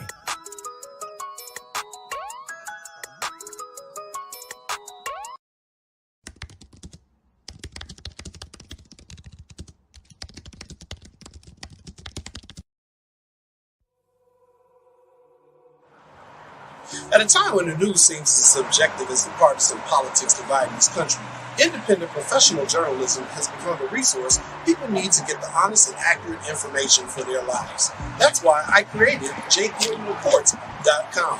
As a born and raised Chicagoan, I know this city better than anyone. So my investigative stories are all original, and they'll go deeper to expose the truth by using information obtained from public information databases and in-depth interviews with the movers and shakers. My future stories will introduce you to people and businesses who are changing the world, not just Chicago. My missing person stories will spotlight those who you don't hear about in the mainstream media, who are often overlooked. If you want to hear my personal views on things around the world, check out my blog site, which is based off of factual information on my life experiences. There's also past episodes of my weekly sports podcast show, What's Up Cuz, that I host with my real-life cousin, Lance Urban. So if you're looking for all this information and more, check out jcoinreports.com and follow me on Twitter at jcoin. Every day we take steps to keep the people we love safe, but some health risks are easy to miss. Ticks hiding in the yard can spread germs, like the ones that cause Lyme disease. Mice searching for food can spread bacteria that makes us sick. Mosquitoes lay eggs in standing water and can spread West Nile virus and more. Cockroaches are drawn to water in the home, leaving behind allergens that can trigger asthma attacks. Common pests can threaten our health. Learn how to protect your family at pestworld.org.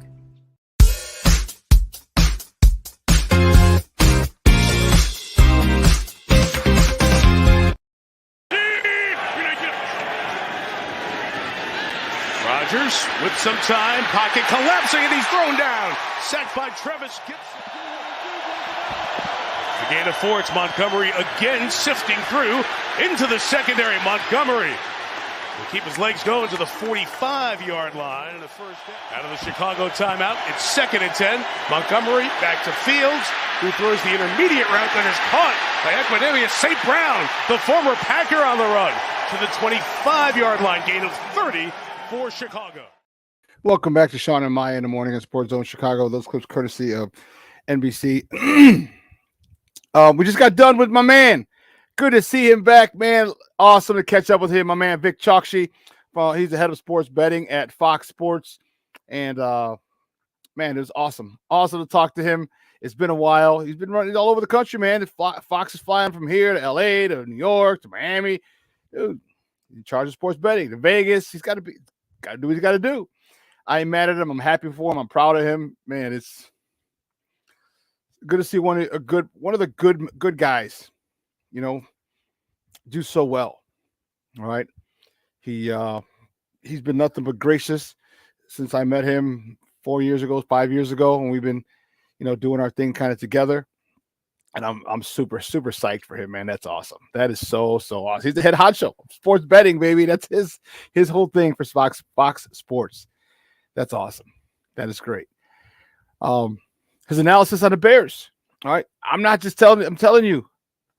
I'm not just saying it. When you got people who are in charge of betting in Vegas, come on now. It's okay to get excited. All right. Remember, I told you, enjoy the moment. Enjoy it. And I know they're off until July 25th. They have to report on my birthday. Okay. And I think they start camp the next day. So we got about a month left of Bear-less football. Okay, unless they sign an edge rusher or 3-tech or something. We have 1 month. Okay, I told you before, guys, get those summertime festivals in.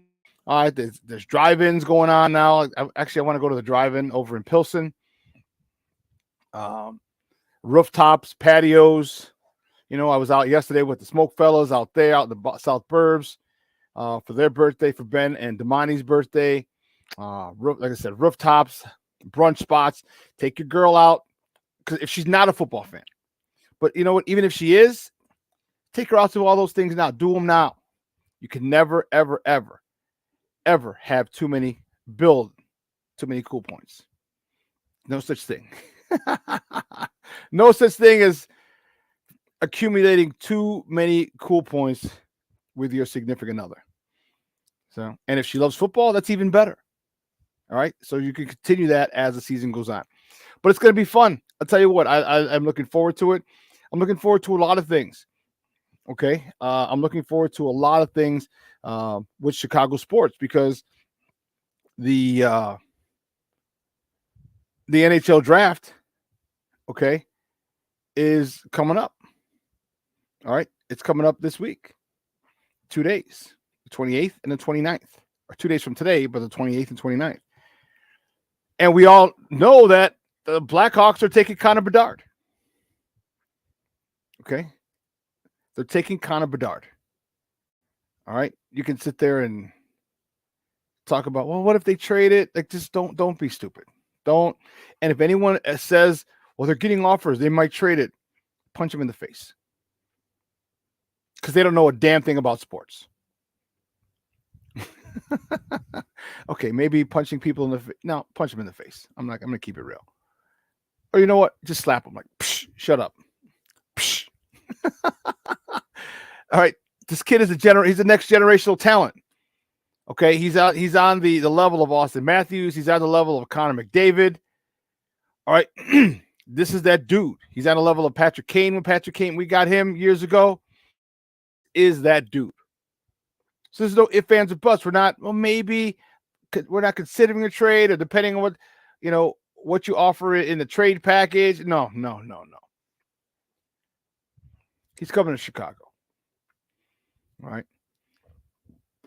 And I said, remember, the Hawks have 2 first-round picks. And if they feel the need to jump up and grab another stud to start fortifying their lines, like Adam Fantilli is another center. Imagine having Connor Bedard in one line as a center, Fantilli the second line as a center. Now the free agents are going to be like, oh, Charlie, hold on, player. I might want to go to the Blackhawks.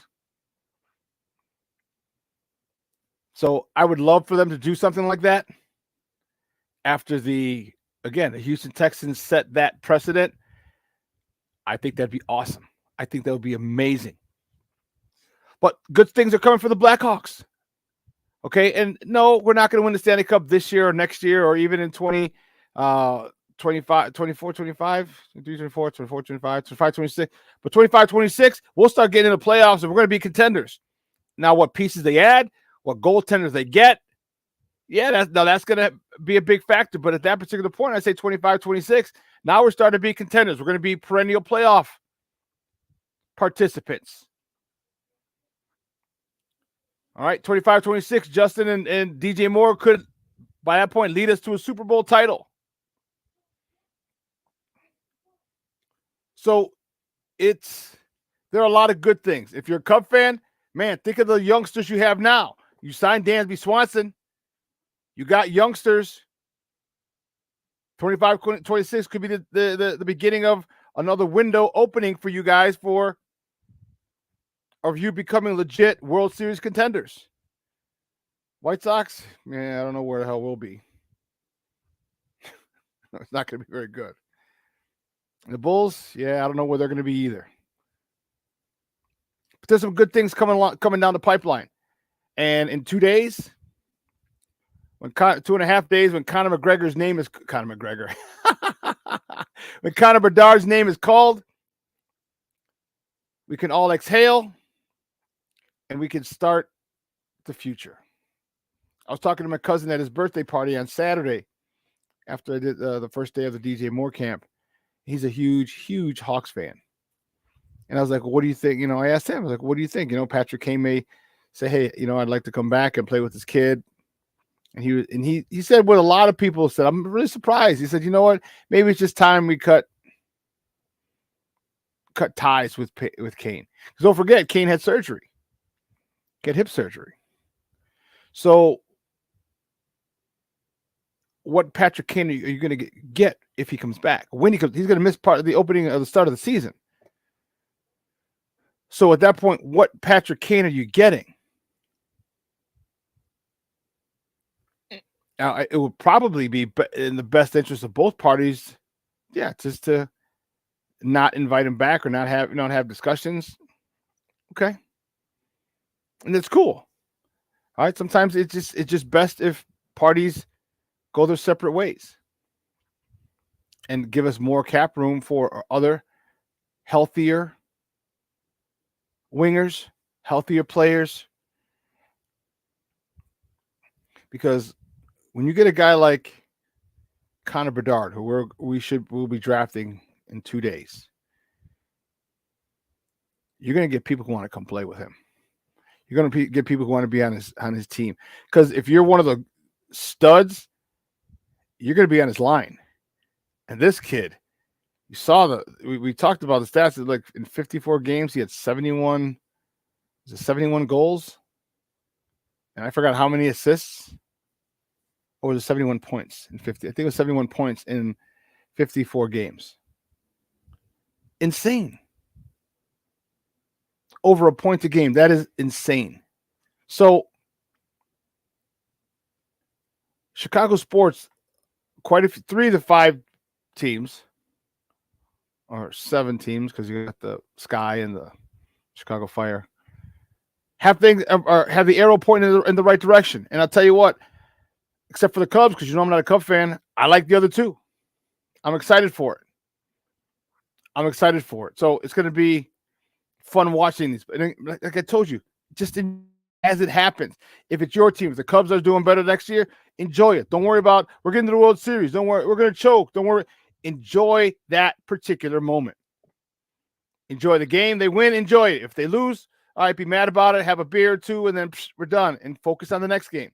It's not waddle or it's not just sit there and stew in our anger for our teams, because we've done that for most of our pro fandom. We're professional fans. Or because our parents were like that, or because a lot of our friends were like that. You don't have to be like that. Yeah, one game sucks. Okay, good.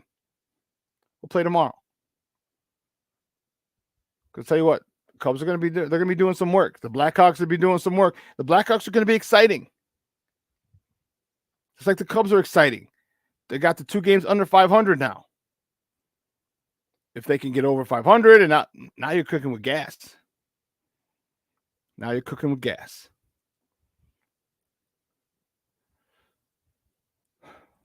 It was really, really weird today. Like knowing like the show's going to be over in about 9 minutes.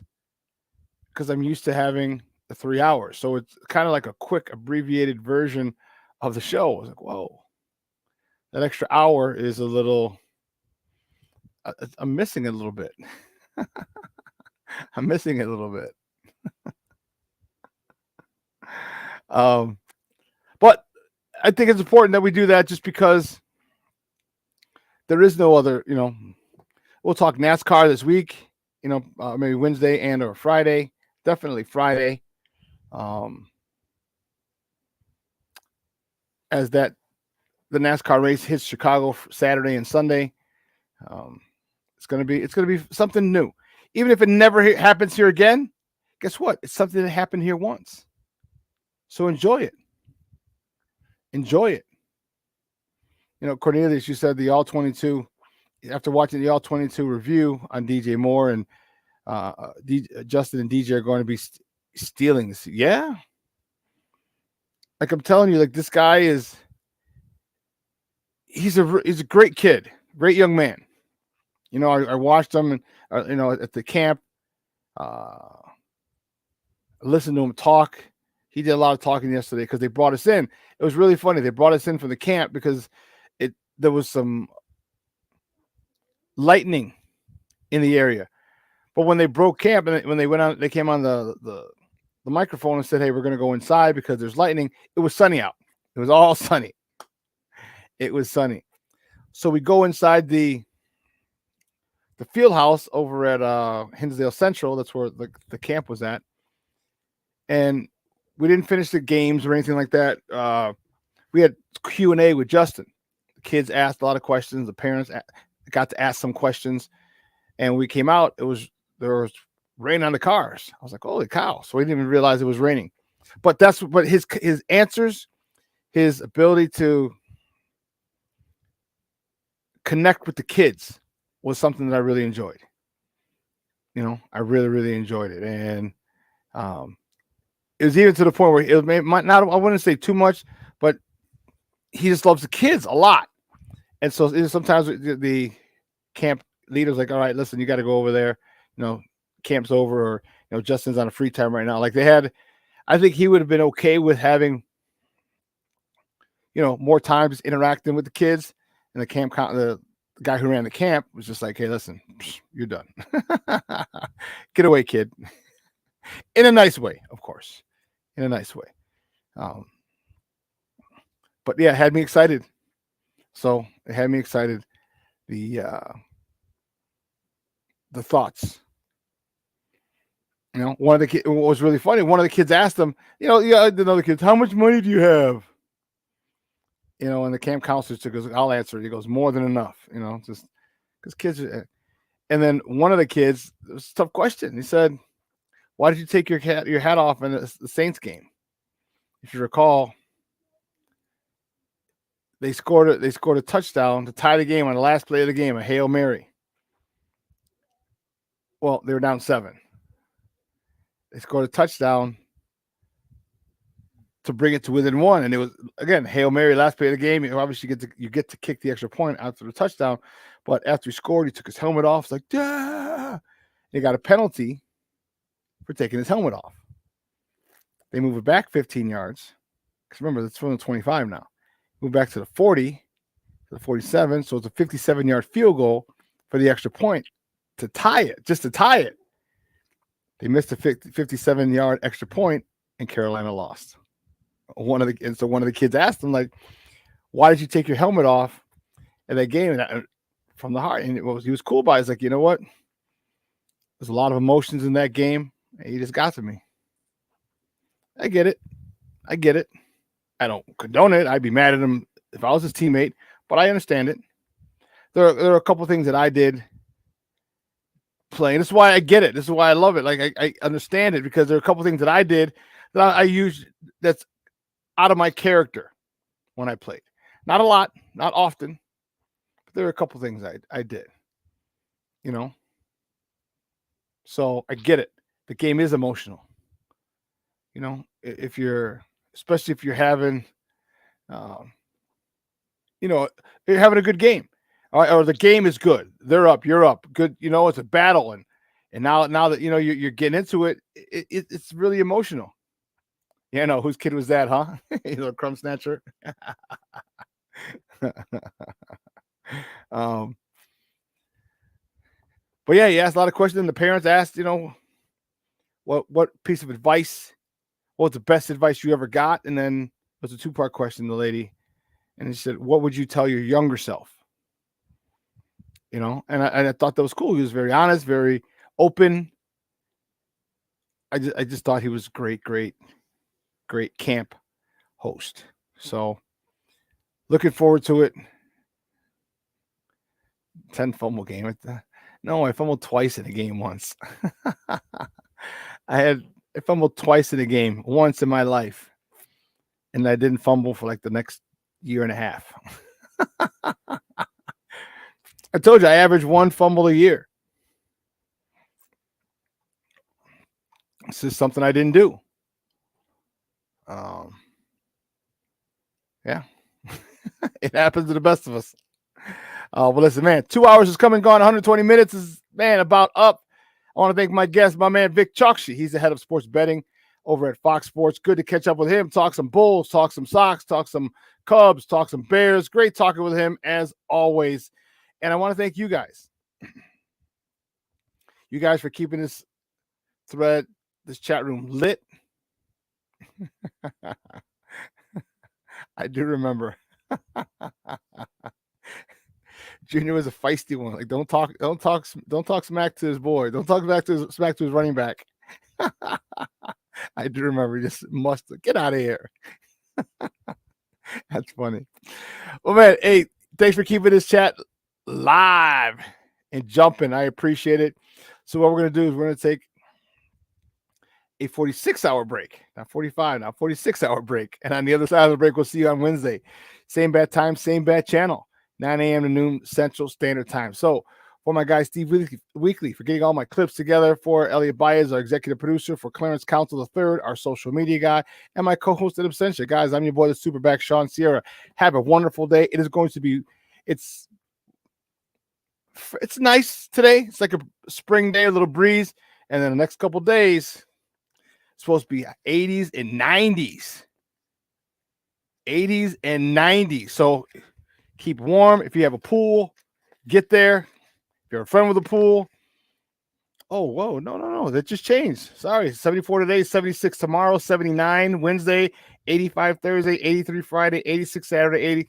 All right. So we got a couple cooler days, but that's okay. Doesn't matter. Enjoy the next couple of days. Spend it with your loved ones. All right. We truly never know how long we have with them.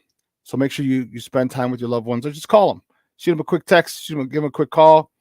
Text might be easier because sometimes if they're chatty, they'll drag it on and you just want to say hi. So shoot them a quick text. Just let your loved ones know that you're thinking about them. All right. I guarantee it'll make their day. All right. So for everyone here at Sports Zone Chicago, make sure you stay tuned at 12:15. All right. Lakina McGee and Sydney Brown are going to join you for a couple hours and have more Chicago sports talk. All right. So make sure you tune into them. So again, for everybody here at Sports Zone Chicago, and once again, happy birthday, Ben Mull, Mr. Smokefella himself. Happy birthday to Damani, Lucky Luciano, Damani Pugh. Happy birthday, gentlemen. It was fun kicking it with you yesterday. So for everyone here at Sports Zone Chicago, guys, I'm your boy, the SuperBack, Shawn Sierra. I am gone. Ooh.